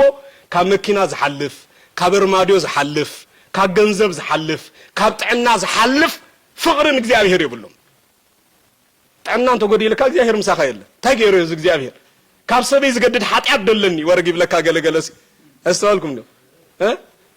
ካብ ሰበይ ዝገድድ ሓጢኣት ስለ ዘለኒ እግዚአብሔር ዝሕምመን እንታይ ገይረዮ እንታይ በዲለዮ ይጾም ኣለኹ ይጽሊ ኣለኹ ቤተ ክርስቲያን ይኸይድ ኣለኹ እንታይ እጉዲለሉ ወረግ ይብለካ ወይ ጉድ ሰግደልና ኣሎ ተተቆፂሩ ዳ ከቢድ እንዲ እግዚአብሔር ግን ጋው ይሰውረና ስለዚህ እግዚአብሔር እምባር ትዛዓበ እናፍቕ ኣለኹ ተባሂሉ ተነጊር ብዝቃል እዚ ሎ ምናፍቆትና እንታይ ናይ ነፍስ ወከፍና ናይ ልብና ናፍቆት ነቲ ቃሉ ዝብሎ ዝቀረበ ዘይኮነ ክኸውን ይኽእል ኣስተውዕሉ እንታይ ናፍቆትና ሎ ናይ ቅዱስ ጳውሎስ ናፍቆት ምስ ክርስቶስ ምንባር እዩ ነይሩ ምስ ክርስቶስ ምንባር እናፍቕ ኣለኹ ኢሉ ንምንታይ ኢኻ ትናፍቕ ሞት ከቢድ ኣይኮነን ዝብል ሓታት እንተተረኺቡኻ እንታይ ይምልስ ንዓይ ሞት ረብሓ እዩ ሪኹም ሓቀይ ሞት እንታይ ዝብል ረብሓ እዩ ንክርስቲያን ሞቱ ረብሑ እዩ ክርስቶስ ከዓ ንዓይ እንታይ ህይወተይ እዩ ሪኹም ክርስቶስ ህይወተይ ሞት ድማ ረብሓ እዩ ዝምልስ ሐዋርያ ምስ ክርስቶስ ምንባር ዘለዎ ናፍቆት ድማ ብኸምዚ ዓይነት ማሕተም ዘረጋገፀ ሐዋርያ ስለ ዝኾነ ማእሰርቲ ንዕኡ ካብ ክርስቶስ ክፈልዮ ይከኣል ስለዚ ማእሰርቲ ኮይኑ እኳ ኣብ ስቃይ ኮይኑ እኳ ወንጌል ካብ ምስባኽ ንድሕሪት ዘይበለ ሐዋርያ ቅዱስ ጳውሎስ እዩ ሎሚ ትፈልጡ ኢኹም ማእሰርቲ መከራ ስቃይ ወሪዱ ይኮነን ኣነ ብሓቂ ዝብለኩም ጠቕላላ ሎሚ መቸስ እንታይ ኣፉ ከይተዛረበ ብሕማቕ ኣረኣያ እኳ ተርእና ዋ ታይም ዳ ዞም ኣብ ቤቀ ሽፍቲ ቤተ ክርስቲያን ክትከይድ ከለኻሲ ኣረኣዮም ደስ ይብለካ ከምቲ ኮይኑ ዳ ዘይንገድፎ ኣሎ እንታይ ፀገም ኣሎ ዝብሉ ሰባት ኣየጓንፉኹም ኣዘራርባ ኣብ ቤቀ ሺ ይኮነን ኣረኣያ ኣብ ቤቀ ሺ ዘስተባህሉ ክርስቲያናት እውን ኣለዉ ሎም ማለት ሪኹም ኣሎ ስለዚ ነፍሶ ከፍ ሰብ ሎሚ ካብ ቤተ እግዚኣብሔር ንምርሓቕ ካብ ሕብረት ንምርሓቕ ካብ እግዚአብሔር ንምርሓቕ ባዕሉ ሓላፍነት ክወስድ ስለ ዘይደሊ ኣብ ሰባት ምኽንያት ክገብሮ ስለ ዝደሊ እንታይ ዝገብር ምኽንያት ይዘናዲ ይኹም ምክንያቱ ሰብ ክርስትንኡ ክደክም እንከሎ ባዕሉ ካብ ቤተ ክርስቲያን ክወፅእ ኣይደልን እዩ እንታይ ዳ ደሊ ከም ዝበሃልና ኣቦታትና ክመስሉ እንታይ እዮም ዝብሉ ኣብ ጥቓ ትኪ እንታይ ዘብሊ ኣብ ጥቓ ትኪ ዘሎ ቆልዓ ይተብኪ ዝበሃል ምስል ኣሎ መስለኒ ቆልዓ እኳ እንተገደፍና ኩሉ እዩ ዝበክብ ጥቓ ትኪ እኳ ድሓን ፀገም የብሉን ስለዚ ኩሉ ስለ ዝበክሽ ስለዚ ኣብ ጥቓ ትኪ ዘሎ ሰብ ብኸተልካዮ ንብኽያት ይሽገር ድዩ ስለዚ ኣብ ገምገም ዘሎ ሰብ ከዓ ቤተ ክርስቲያን መፅኡ ምኽንያት እዩ ዝደሊ ማንም ሰብ ዋላ ብነፀላኹም ገይርኩም ከይትንክፎ ክትጥንቀቑ ኣለኩም ብነፀላ ተተንኪፍኩሞ እንተኮይኑ ኢኻ ከፅድፈኒ ድዩ ንዕኡ ነፀላ ማለት በትሪ ስለ ዝኾነ ማለት እየ ስለዚ ንከምዚኣቶም ሰባት ክንጥንቀቐሎም እንተኽኢልና ከዓ ብዝግባእ ብፍቕሪ ቀሪብና ምስ እግዚአብሔር ምህላው ምስ ሕብረት ምህላው ክለማመዱ ከነረድኦም ይግባአና ማለት እዩ ስለዚ ببزح ملكعي لومي تولدي ካብ ቤተ እግዚአብሔር ምርሐቅ ካብ እግዚአብሔር ንምርሐቅ ፈተና ምቁቃም ፈተና ምጽዋር ዝተሸገረሉ ዘመን ኢና ዘለና ሰብ ሎሚ ሙቾት ስለዝገዝኦ ናይዚ ዓለም ዚያ ጣዕሚ ስለዝገዝኦ ጣዕሚ ክርስትናና ብህይወት ንኸይኑ ትርጉሙ ምኽንያት ኮይንናል ይኹን ምኽንያት ኮይንናል ሎሚ እኮ ሰብ ከይጸውም ይሽገር ከይጸሊ ይሽገር ከይሰግድ ይሽገር ቅዱሳት መጽሐፍት ከየንብብ ይሽገር ዘይተሸገርናሉ ነገር እንታይ ያለን ታያለን ናስክንገረን ገለዝ በዛ ሐሳብ ክበልዕ ተሸጊረ በጃኻ አባ መኸረን ዝብል የለን ክጽል ተሸጊረ ይዝብለካ አቤት አቤት ታብልዓ ከም አገረተ ታብዮ እኮ ጽቡቕ ነይሩ ምኻላ ነይሩ ማለት እዩ ስለዚህ ኮም ዝብል ሰብ የለን ከይጸውም ተሸጊረ ዝብል ሰብ አሎ ከይጽል ተሸጊረ ዝብል ሰብ አሎ መንፈሳዊ ስነ ምግባራት ከይሰርዕ ተሸጊረ ዝብል ሰብ አሎ بحق يزبلكم بتحد وجن كبريو خلنا نزخي قبر استشجر سبن حق الزو يفتن على مالتي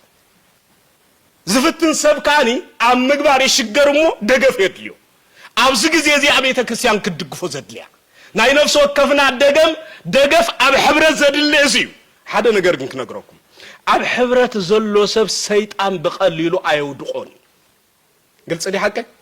حدا مصالح نقرأكم نزمر الداتا زخون مبزحتهم سرقتي أما أخل أنت يمسرقوا أبصموا عليهم أما أخل ازدها فأسب زلوا أما أنت يمسرقوا أما أخل بزحسب زبزحو نادفوا يوم سرقوا أبصموا أبوتها قنا يسرقون يوم مخنياتو صموا أبوتها نسرقت تحزم قليل سلازخوني سرقت تحزم تشجر أبي أبي እንታይ ተገይሩ ይባል መቸስ ትፈልጡ ይኹም በጣም የሰረቀቱ ንስርቂ መቸስ ማስተር ስለዝገብሩሉ ጥበበኛታትን አዚዮም ሓደገኛታት እዮም ስለዚህ እንታይ ገይሩ ይባል ኣብ አስመራ ይጋጣሚ ዘናይ ከተማ አውቶቡስ ኣለዋ ሐጂ አፍታ ከተማ አውቶቡስ እንዳኸዱን ከለው ሓደ አቦ ካብ ገጠር መጽዮም ባዕራ ሸይጦም 10000 ኣብ ጅቦም ይቀምጥዎ ጅጋጣሚ እንዳኸዱን ከለው بدنجت 10000 تي سراق يريان مو ددحريهم تسعيباتيو نزن 10000 كاب جبوم يوصان دحر مسوصن ابو قدم اوتوس تطوم بالا سلن تدلو جبوم يسنو واي سليلوم مچس عاو يبلو بدحريو حدا سباي بطعم زحزن ريو ازبلكم زلخو حقኛ تاريخي يريو اغاطامي سايغبر دحر موداتا حدا اغاطام تدغف زنبره من يسرقو نايزوم مسكين سبعي زيهم جنزب زوسده حجي نتا أوتوس كي تنقصاصا كركب الله كي وصخ الله تحزال له يلي يشدر مچ سرقات فوتو يوم حدغنياتات يوم حجنتكم يلو زي يشدر زنبره كندوم زطابق زنبره از سرق سطخ እንዳበለ ኸይዱ አፍታ ጅቦት ይሉ دحر አጋጣሚ ሆይኑ ፖሊስ ተጸውዒው ፖሊስ መጽ ይፈተሽ ተተባለ አው ጅቦ ተረኺባ እንታይ ይሁንኩም እንደለ እዚ ሰብ رأيو حقنت نايز سبز مسكرول من እግዚአብሔር ጥራህ ይረዩ ነዚህ ሰብ አሞዳታ እዞም ፖላይስ እዚ ህዝቢ ዋ ከምዘ ይሰራቀ ከምስጥ ከምዚ ሊፍክር ከምዚ ነበረ ኢሎም አዋሪ ደሞ ብዙኾነ ብዘይ ገበሮ ክልተ ዓመት ተአሲሩ ወጽ ማለት እዩ ሕጂ እንታይ ይብለኩም ደሊ በሐፈሻ አምጽልኩም ሰራዕቱ ብዙሕ ግዜ ንምስራቅ ምቹ ቦታ እዮም ዝመርጹ ሰይሎም አቃልዕ ቦታ አይሰርቁን نمنتاي تلنا حج نحنا نفت ندلي علامة يناغنوسل نمنتاي تلكمني أما أخل زتأكبه حزب سرق سراقي بقليل أيركبنيو نمبالي بقليل كتروحبا أشجاري ولا بوليس ون انت دليو بقليل شميتو كابرحو توكيسو كهرمو يكلني بقليل ون كحزو يكلني ريخم الله أما أكل حبرة دمع أستوعلو نحنا دخومات كنكون نخدينا ناي زي مصان كله زلنا كنكون نخدينا ناي زي مصلاي كله زلنا كنكون نخدينا بمنفساوي دخام زودقنا سبات كنكون نخدينا اما اخل حبرت لينا كن صلاي بقليل يتقعنا مخنياتو نساتو منا دغفونا حيلن برتعن رخيبنا نتزغودلنا ملينا حقኛታት ክርስቲያን نمخان عقم خنركب يكالنا اي مالتي ስለዚህ ብዙ ዝደኸምና እኮ አንተሆና ندخامنا كل زبرتعجن حادنتنا يو حبرتنا يو أوست حبرت انتلينا زقود لنا كل بقليل كملا بقليل ملوك خون كربائيو روحو غاي كونن رحوق أيكونن نزيهم مصحف منكوسات تاريخ وكان تدعى تملكيتكم حدا منكوس كاجدان كوص بزخون يكون ملك عاي فقدولني سيطان بصوم فتينوخ بلع فقدولي بصلوت فتينوخ دقس فقدولي كاجدان وصا ايلو انت دا عزيز وغن ناي غدام عند حيزو كأوي ازز ريهم ስለዚህ ሓደ መነኮስ ካገዳም ኮጽ ሰይጣን ለዕሉ ሁሉ ዝስዕሮ ካገዳም ኮጽ ተኺሊ ንሓደ ፈላሲ ስለዚህ መጽሐፍ መነኮሳት እንታይ ዝብል ውጻ እንታይ ልካ አንድ ሒስካይ ኦ ይብል ንምንታይ ድምጽናቱ ምሰምዑ አፍተ ገዳም ውሽጢ ሓደ ዝደኸመ ሰብ መንፈሳዊ ድኻም ዘድጋጠሞ ፈላሲ ከም ዘሎ ተረዲኦም እቶም ማሕበር በሙሉኦም ይእከቡሞ አክንዱ ጸሎት ያቀርቡሉ بصلاتهم دغيفهم دما برتع سب كم زخون نتزغاطمو فتنا زسعرو لعقم بقاتن كم زركب دما يغبرو ريهم الله طباب ابوتاتنا سلازي لومون دخام ابز تسمعنا قصري كاب دخامنا حكيما برتعات تغبرنا بيت كريستيان كم يوحنس افورق اغلالصا بيت كريستيان كو بيت فردي يكونتن ندخامنا تصلص بيت كريستيان يكونتن سخا سراقيخا سخا زماويخا سخا حساويخا سخا قتال نفسيخا إنا بلت دخامنا تصبصب حاتياتنا تقصر بيت كريستيان يبلنا مخنياتو بيت كريستيان زم حدرا كريستوسيو كريستوس دما تمال ابي نيركا زيكون سلومي ابي الله خير يزحتت ስለዚህ ቤተ ክርስቲያን ባገላለጻ ዮሐንስ አፈወርቅ ቤት ፍርድ ዘይኮነት ሕክምና ነትጽኑዕ ሕማም ዘጋጥሞ ሰብ እንታይ ይዝግበር እንታይ ይዝግበር ነትጽኑዕ ሕማም ዘጋጥሞ ሰብ እንታይ ኻትገብሮ ቅድሚያ ተዋሂቡ ኸማን ሐቀ ኢመርጀንሲ ቅድሚያ ተዋሂቡ ቅድሚያ ሕክምና ቅድሚያ ንዑዘድልዮ ምርመራ አቀድሙ ምርመራ ከም ዝግበረሉ ተገይሩ ዝቀደመ ቦታ ዝወሃቦ ነቲ ጽኑዕ ሕማም ዝሐመመ ሰብ ቤተ ክርስቲያን ድማ ነቶም ጽኑዕ ድኻም ናይ ነፍሲ ዘጋጠሞም ነቶም ጽኑዕ ሕማም ናይ ነፍሲ ዘጋጠሞም ቅድሙ ኩሉ ቦታ ሂባ ተበርትዖም ተሐይሎም ንዖም ዘድልዮም መድሃኒት ትገብረሎም ምኽንያቱ ቤተ ክርስቲያን ሕክምና እያ ስለዚህ ድኻም ክስማዓና እንከሎ ናብ ቤተ ክርስቲያን ክንቀርብ እምበር ካብ ቤተ ክርስቲያን ክርሕቕ ኣይግባአናን እዩ እቲ መድሃኒት ዘሎ ኣብ ቤተ ክርስቲያን እቲ መድሃኒት ዘሎ ኣብ ሕብረት ምዃኑ ኣብታ ብመንፈስ ቅዱስ ሓበረት ቤተ ክርስቲያን ምዃኑ ልዕሊ ኩሉ ክንርድኦ ኣለና እዚ ዘይምርዳእ እምሎም ብዙሓት ካብ ቤተ ክርስቲያን ዝጠፍኡ ዘለዉ ድኻም ከጋጥሞም ከሎ ስጋዕ ዝበርትዓና ኣለና ምስ ደኸምና ግን ጠፊእና ኣለና ብዝበለፀ ሰብ ኣብ ቤተ ክርስቲያን ክህሉ ዝግባእ ኣብ ዝደኸመሉ ግዜ ምኽንያቱ ክርስቶስ ነታ ዝጠፍአት ሓንቲ በጊዕ እምበር ነተን 99 ጻድቃን ክደልሉ ይመጽ ግልጽ ዲ ሐቀ ዓላማ ክርስቶስ አይተረዳናሉ ማለት ይኮ ነታ ዝጠፍአት ካኡ ዝኸብለለት ብነፍስ ድማ ዝደኸመት ከቢድ ደዌ ዝተጠቃት بحمام حاتيات مصاغو زخونت بغعنا كنادي كريستوس نابز عالم زمت سلازي كريستوس ننفس وكفنا يدلينا نسو دما انا نفس وكفنا دليو تنسايخ بنا يزمت ريو نتاز طفت بغع استشكما كومندي كريستوس يكونني سلازي نسو نصادقان زيكون نحطان دليو نابز عالم زي امصيو نحطان حاتياتهم يصيف نعاتهم ግን يفكر ስለዚህ ኣብ ሕብረትና ድማ ዘጋጥሙ ድኻማት ገለገለ ሰባት አሉ መቸስ ፈልጥ ይኹም መብዛሕቱ ግዜ ሕማቅ ዝገብራ ቤተክርስቲያን ተርኢ ብፍላይ ጾግሮም ዘንውሑ ብዙሓት መንእስያት ተኣኪቦም ነይሮም ዳሕረ መወዳእታ ሓደ ካብ መንጎኦም ማለት እዩ ሓደ ብኡ ይተሓጎሰን መቸስ ፈልጥ ይኹም መብዛሕቱ ግዜ ከምቲ ኣቀዲሞ ዝበልኩም ማለት ደቂ ኣንስትዮ ጾግረን ተኸዲነን ተዘይመጻ ረእዩ ማለት እዩ ሓፂር ክዳን ገይረን ተዝመጻ በዚ ይሕጎስ ሰብ አለ ኣይተሓጎሰን دحرا موداتا وزسي بيت كريستيان مركاس انديو مخا باتراريك زاكل ابزلولو بوتا زيوم كميلوم يكبو الى حسيب نقمكم يكو ابونو شنودا يكونن كريستوس ابزنبرو لغزي كاوز قدد نسوسي اماكل حطان يزركب نيرو نز طقس زغنا يذكر كريستوس زاكل حطان افقيرو منغوم استقمطه اغلغال كريستوس زخونو بوب شنودا مقماطم نعو ግን ከምነውር ገይር ቆጽይርዎ ስለዚህ አጋጣሚ ኮይኑ ድሕሪ መወዳእታ ሕቶ ሓትት ኢሎ ሕቶ መቸስ ከምዚኦም ዝኣመሰሉ ብፍላይ ተመጻድቕቲ ዝባሉ ሰባት አሉ ከም ፈሪሳዊ ምምጽዳቕ ዝፈቱ ሓጢያቶም ዘይኮነ ኩሉ ግዜ ሓጢያት ሰብ ጥራሕ ዝራእዮም አሉ ሓጢያቶም ክተልዕለሎም ከለኻ ልክዕ ከም ዝሓውዝ ለብለዎም ዝፈናጠሩ نايسب حاتيات كتنقرهم كلها دارجا خم قايلا سعسع سبات الله كم درف زولع خلهم سعسع مالتي سلازي لكعكم عين السبات حدا جزيون تطرطر أبيت كريستيان بيت كريستيان بعلا كريستوس أبيت كريستيان بوليس قطرهم عين السبات مسلو سبات الله لكع كم زنا بيت كريستيان جارد وتادراز مسلو زعتون زوتسن زكتاتلو زوتسن زعتون تخاتاتيلون كاسخان نمنتاي كم زغيركا نمنتاي كم زسريحكا نابلو نبيت كريستيان زي ملك عخم تحز قبرو سبات الله حق يزبلكم እግዚአብሔር ሰባድ ሆኖ ለይምበር ሰባጥ ፉ ለይ አይበለን ካብየም ተማሂሮም ይፈልጥና አነ ማለት ነው ስለዚህ ጋጣሙ ሆይኑ ተአክቦም استአከቡ حتحቲቶ እንታይሉ ብጻቦና አቤት በቤተ ክርስቲያን ሕግሲ ጸጉሩ ምን ዋሕፉ ቁዲሉ አረ አው ተአክቦም ዘሎ እንታይ ዝገበሪዮ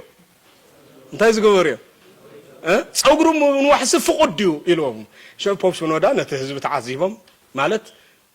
አገልጋሊ ቤተ ክርስቲያን ማለት በዓቢው نتزلخاي مدرخ منباب مالتي كتنبون تزيكيلكا بتخكل ناقلقلو تايبقى خان الله حق يزبلكم نزي على كريستيان بزح غزي ليقاونت بيت كريستيان تقصخلو وانجيل نزي تسمع رسب وانجيل مهاريلكا مشكام مالت نصلل طبنجا مشكام مالت يلوم زغلصو صلل طبنجا تشكيم كدا يزغرك فتاوين صلايون فلدي زابزي ازلهم كلهم وصاهم نيركم مالتي حجي انت يقول لي قالينا تحت اطرانوس متحبقنا قالينا تحت طاوله متحبقنا مچس زغاطم حدغات فلطو يهم مالتي نمن انتي كم زمور ايفلطونم بኢትዮጵያና ምስላ አንተ አይም ዝብሎ ያበጠይ ፈንዳ ዝባል ምስላሉ ልካ ከምዚ ዝሐበጠይ ተኮስ አይነት ወንጌል ዝስበخل አይነት መድረክ አሉ ማለቴ ነት መድረክ ከይራኻ ጎይታ አኩል ስብከቱ ወንጌልና በትክክል እንተፈትሽናዮ በትክክል ነት ዘመን ዝምጥን ነቱ ኩነታት አግምት ዘእተወ ክርስቶስ ይምህር ከም ዝነበረ ኢና ንመሃር ትዝደንቀኩም ማለቴ ንኹሉ በጥበብን በሜላን ይምህር ከም ዝነበረ ይዝንገር ካኩሎም ሐዋርያት ትዝበለጽ ሐዋርያት ተባይሉ ተጸዋዕ ጳውሎስ ቅዱስ ጳውሎስ ኮሙዝ ተባሃለሉ ተቀንድ ምክንያት ምን ታይመስልኩም ንኹሉ አገልግሎቱ በጥበብ ይገብሮ ስለዝነበረ ይኔ ጥበበኛ ሰብን ይሩ ጥበበኛ ንኹሉ በጥበብ ዓለም በጥበቡ ና ወንጌል ከንትምለስ ና ክርስቶስ ከምትአምን ዝገበረ ስለዝነበረ ዝበለጽ ሐዋርያ ዝብል መጽውዕ ስም ተዋይቡ ረሁም አላህ ስለዚህ ቤተ ክርስቲያን ለዕል ኩሉ በኸምዚ ብዝሐበጠ ተኮስ ወንጌል አይሰበኽንያ ቤተ ክርስቲያን ነፍስ ወከፍ ዘርአታ ዘርኢ ክትበቁል ያትደሊ መቸስ ፈልጥኩም ሓረስታይ ናብ ሕርሻ ኸይዱ ተደሊ ቆል ተደሊያዩ ቆል ኢሉ ዘርዘርዲ ምናልባት ሕጂ ዘሎ ሓረስቶስ አይንፈልጥና ቦታትና ግን ቆም ይነበሩ ማለት እዩ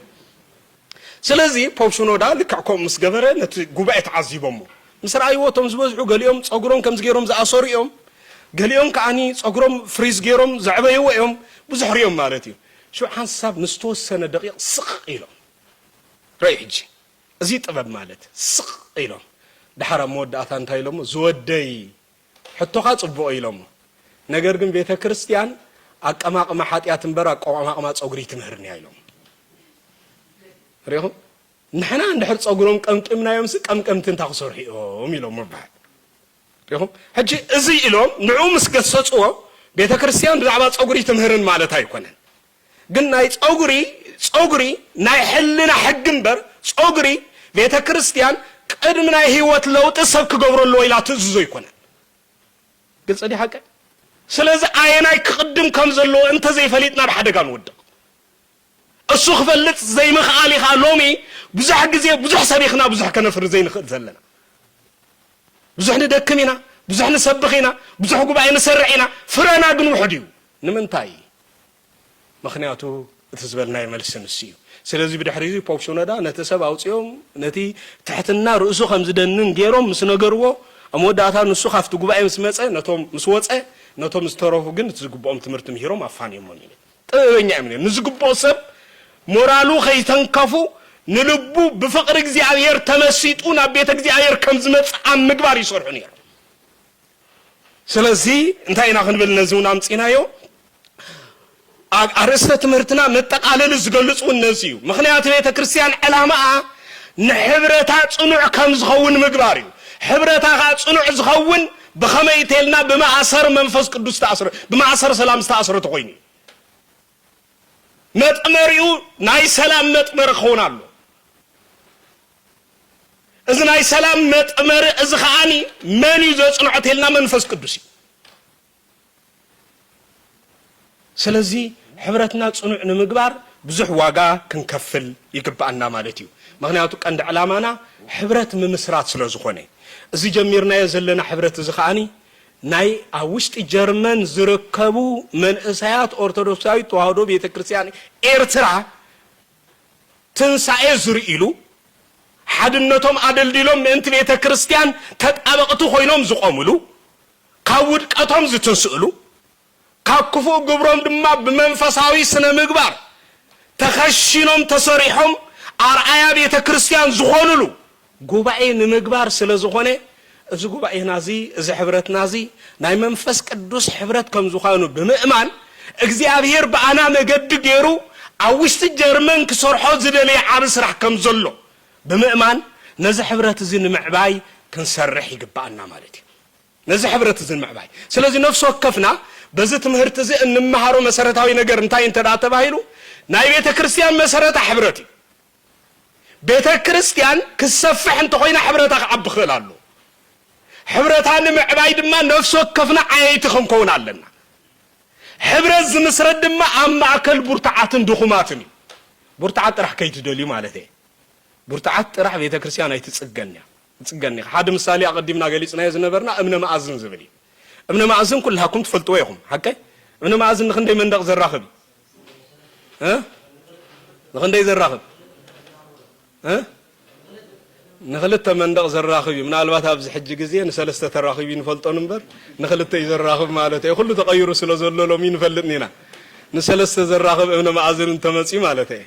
ስለዚ ንኽልተ እዩ ዘራኽብ ብኻልእ ኣባህላ ክግለጽ እንከሎ ነቲ ሓደ መንደቕ መጀመርታ እዩ ነቲ ሓደ መንደቕ ከዓ መወዳእታ እዩ እምነ ማእዝን ሓቀይ ዶ ካልኣይ እዚ ማእዝን ንኽልተ ዝተፈላለዩ መንደቕ ኣጣቢቑ ከም ዘይፈላለዩ ገይሩ ዝሕዝ እዩ ብእምነ ማእዝን ዘይተሰርሐ ገዛ ይጸንዕን እዩ ሽዑ ንሽዑ ዝፈርስ ሓደ ገዛ ዝጸንዕ ብእምነ ማእዝን እዩ ማለት እምነ ማእዝን ብኻልእ ኣባህላ ተሪር እምኒ ነዊሕ ኮይኑ ክልቲኡ ኣሲሩ ዝሕዝ እዩ ግልጽ ዲ ሓቀይ ክልተ ዝተባህሉ ሓያላትን ድኹማትን እዮም እቶም ሓያላት ነዶም ድኹማት ከይንዕቅዎም እቶም ድኹማት በቶም ሓያላት ተስፋ ምእንቲ ከይቆርጹ መንጎኞኦም ኮይኑ በብደረጆኦም ኣሰማሚዑ ንኽልቲኦም ሓቂፉ ዝሕዞም መኒ ክርስቶስ እዩ እምነ ማእዝን ዝተባህለ ክርስቶስ ስለ ዝኾነ ኣብ ሓዲስ ኪዳን እምነ ማእዝንና ኢሉ ዝገለጾ ማለት እዩ ነደቕቲ ዝነዓቕዎ እምነ ማእዝን ተባሂሉ ነጊሩ እዩ ወዲ ዮሴፍ ጸራብ ተባሂሉ ተነጊሩሉ እዩ ክርስቶስ ምክንያቱ ክርስቶስ ናይ ነፍስ ወከፍና ጸባይ ጠሪቡ ናይ ነፍስ ወከፍና ክፉእ ናይዚ ዓለም እዚ ኣብ ፍትወት ጸሪቡ ንዑ እንበቃዕ ከም እንኸውን ክገብረና ይመጽ ምክንያቱ ኣይሁድ ብጽላኣት ጸራቢ ክብሉ ወዲ ዮሴፍ ጸራቢ ክብልዎ ከለው ቤተ ክርስቲያን ግን ነዚ ስም እዚ ብዓውታ ተቐቢላቶ ቅዱስ ኤፍሬም ሶርያዊ ብዛዕባ እዚ ክጠቅስ እንከሎ ኣይሁድ ብጽላኣት ኢሎሞ ንሕና ግን ናይዚ ዓለም እዚኣ ተበላሺ ዝነበረ መልክዕ ጸሪቡ ዘመዓራሬ ሓቀኛ ጸራቢና ንሱ ስለ ዝኾነ ንሕና ግን ብትብዓት ወዲ ዮሴፍ ጸራቢ ንብሎ እዩ ሪኢኹም ናይ ነፍስ ወከፍና ጉድለት ጸሪቡ ዘዕሪብ ጀካ ክርስቶስ ካልእ የለን ንሱ ንጠባይና ዝዕርዮ ንኽፋእና ዝዕርዮ ንጉድለትና ዝዕርዮ ንድኻምና ዝዕርዮ ንዝጎደለና ዘበለ ኩሉ ነገር ሙሉእ ከም ዝኸውን ዝገብሮ እቲ ናይ ህይወትና ጸራቢ ዝኾነ ወልደ እግዚአብሔር ኢየሱስ ክርስቶስ እዩ ስለዚ እምነ ማእዝን ንኽልቲኡ ዘጽንዕ ኣጽኒዑ ድማ ዝሕዝ ስለ ዝኾነ ሕብረትና ብእምነ ማእዝን ክርስቶስ ዝማእከለ ስለ ዝኾነ ዋላ እኳ መንጉ ድኹማትን ሓያላትን ኃጢአተኛታትን ጻድቃንን ዝእከብሉ እንተኾነ ንሱ ግን ብእምነ ማእዝንና ዝኾነ ክርስቶስ ሕብረቱን ሓድነቱን ጸኒዑ ዝነብር እዩ ስለዚ ናይ ብሉይ ኪዳን መወዳእታ ናይ ሓዲስ ኪዳን መጀመርታ እምነ ማእዝንና ንሱ ክርስቶስ ስለዚ ብኡ ጸኒዕና ኢና ክንነብር ዝግባእ ሕብረትና መሰረቱ ብኡ ስለ ዝኾነ ማለት እዩ ስለዚ ብዓብዩ እዚ ሕብረት እዚ ጽኑዕ ሕብረት ዝኸውን መንፈስ ቅዱስ ማእኸሉ ብምዃኑ ነዚ ሕብረት ስጋዕ መወዳእታ ክንዕቢ ነዚ ጀሚርናዮ ዘለና ጠርናፈ እዚ ስጋዕ መወዳእታ ኣጽኒዕና ክንሕዞ ይግባአና ነዚ ንክንገብር መንፈስ ቅዱስ ይደግፈና መቸስ እዚ ርእስቲ እዚ ኣዝዩ ሰፊሕ ርእስቲ ስለ ዝኾነ ምናልባት ምስ ዘለና ግዜ ካብ ሓጺር ክንውድኦ ስለ ዘይንኽእል ምስቲ ግዜ ተገዲብና ጥራሒና መዛዘመ ክንገብረሉ ኣብ መወዳእታ ግን ክብለኩም ዝደሊ መሰረታዊ ነገር ከምዚ ዓይነት ሕብረት ዝናፍቕ ሕብረት እዩ ነዚ ዝናፍቕ ሕብረት እስኻኒ ምኽንያቱ ሕብረት ተዘየሉ ፍረ የለን ሕብረት ተሊ ፍረ ዘሎ ቤተ ክርስቲያን ክሳብ ክንደይ መንእስያት ደቂ ኣፍርያ ከም ዘላ እኳ ክትፈልጥ እትኽእል ከምዚ ዓይነት ናይ ሕብረት ማዕዲ ተፈጢራ ጥራይ ስለዚ ሰንበት ትምህርቲ ቤት ድማ ኣብ ቤተ ክርስቲያን ዘለዎ ግደ ቀሊል ኣይኮነን ኣብ ሃገርና ታሪኽ ገዲፍና ኣብ ናይ ግብፂ ቤተ ክርስቲያን ታሪኽ እኳ እንተመፂና ንግብፂ ቤተ ክርስቲያን ዘመሓድሩ ዝነበሩ ፓትርያርክ ናይ ግብፂ አቡነ ሽኖዳ እዞም ሕጂ ዘለው ብሙሉኦም ናይ ግብፂ ጳጳሳት ሕጂ ዘለው ፓትርያርክ እኳ ከይተረፈ ውፅኢት ትምህርቲ ሰንበት እዩ ንግብፂ ቤተ ክርስቲያን ናብ ዝዕውት ደረጃ እዚ ከም እትበፅሕ ዝገበረ ናይ መንእሰይ ጥርናፈ ብጥንቃቐ ሒዛ ክሰርሓሉ ምኽኣላ እዩ ስለዚ ካብ ቤተ ክርስቲያን ዝወፀ መንእሰይን ካብ ባሕሪ ዝወፀ ዓሳን ሓደ እዩ ከም ዝበሃል ካብ ቤተ ክርስቲያን ዝወፀ መንእሰይ ንቤተ ክርስቲያን ፅባሕ ንጎ ክጠቅም ይኽእል ኢልና ተስፋ ክንገብር ኣይንኽእልን ኢና ምክንያቱ ካብ ባሕሪ ዝወፀ ዓሳ እንታይ ይኸውን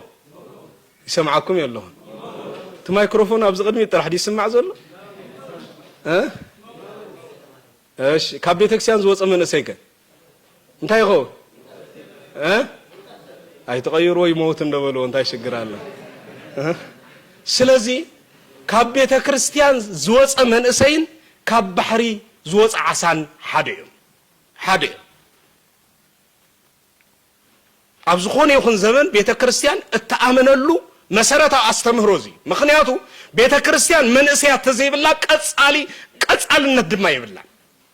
ንቤተ ክርስቲያን ናይ ቀጻልነታ ውሕስነት መንእሰያት ስለዚህ ቤተ ክርስቲያን ድማ ናይ ቀጻልነታ ውሕስነት ክኾኑ እንተዳ ኮይኖም ግቡ ኣስተምህሮ ኣብ ቤተ ክርስቲያን ክመሃሩ ክኽእሉ መድረኽ ክህልዎም ክኽእላሉ ከም ተቀዲሞውን ኣብ ቀሺ ፖፕ ሽኖዳ ብዙሕ ግዜ ደጋጊሞም ንዝብልዋ ዝነበሩ ቃል ደጊሞም ልናዮም መንእሰይ ዘይብላ ቤተ ክርስቲያን እንታይ ናይ መጻኢ ተስፋ ዘይብላ ቤተ ክርስቲያን ስለዚህ ቤተ ክርስቲያንና ካብ ምዕራባውያን ተማሂርና ምዕራባውያን ትፈልጡዎም ምናልባት ዝበዝሕ ትጥቀምሉ እናቶም ቤተ ክርስቲያን ክኾኑ ይኽእል ሓቀ ህዝቦም የለን ቤተ ክርስቲያን ግን እንታይ ኣሎ ህንፃ ቤተ ክርስቲያን ኣሎ ህዝብ ግን የለን ንምንታይ ዝቕፅሉ ወለዶ ኣብ ኣምልኾት ከይነብር ቀንዲ ሳዕቤን ዝኾነ እንታይ ተባሂሉ ሓሳቦምን ሕልንኦምን ህንፃ እምበር ሓሳቦምን ሕልንኦምን ሰብ ምስራሕ ኣይነበረን በዚ ምክንያት መንእሰያቶም ከሲሮም ስለዚ ቅድሚ ኩሉ ቤተ ክርስቲያን ልዕሊ ኩሉ ትግደሰሉ ነቲ ተንቀሳቃሲ ህንፃ ቤተ ክርስቲያን ኣብዳስ ኣገልግሎታ እናፈጸመት ክትነብር ትኽእል እያ ንህዝባ ንምድሓን ግን ብዙሕ ዋጋ ክትከፍል ክትክእል ኣለዋ ስለዚ እቲ ዝዓበየ መንእሰያት ናብ ቤተ ክርስቲያን ምምፃእ እዩ መንእሰያት ኣብ ቤተ ክርስቲያን ተመፅኦም ከዓ ውሕስነት ናይዛ ቤተ ክርስቲያን እዚኣ ከም ዝረጋገፅ ጌርና ያለና ማለት እዩ ከምቲ መንእሰይ ኩሉ እዩ ዝደልዮ መንእሰይ ፖለቲከኛታት ይደልይዎ መንእሰይ ሰይጣን ይደልዮ መንእሰይ እግዚአብሔርን ይደልዮ ሪኹም ኣሎ ስለዚ መንእሰይ ሎሚ ቤተ ክርስቲያን ክትጥቀመሉ እንተዘይክኢላ ፖለቲከኛታት ክጥቀሙሉ እዮም ፖለቲከኛታት እንተ ተጠቂሞምሉ ከዓ ብመገዲ መንእሰይ ገይሮም ንቤተ ክርስቲያን ክዋግኡ እዮም ሪኹም ኣሎ ስለዚ ሎሚ መንእሰይ ንቤተ ክርስቲያን ዝዋጋእ ከይከውን ቤተ ክርስቲያን እያ ክትሕዞ ክትክእል ዘለዋ ቤተ ክርስቲያን ክትሕዞ እንተኮይና ከዓ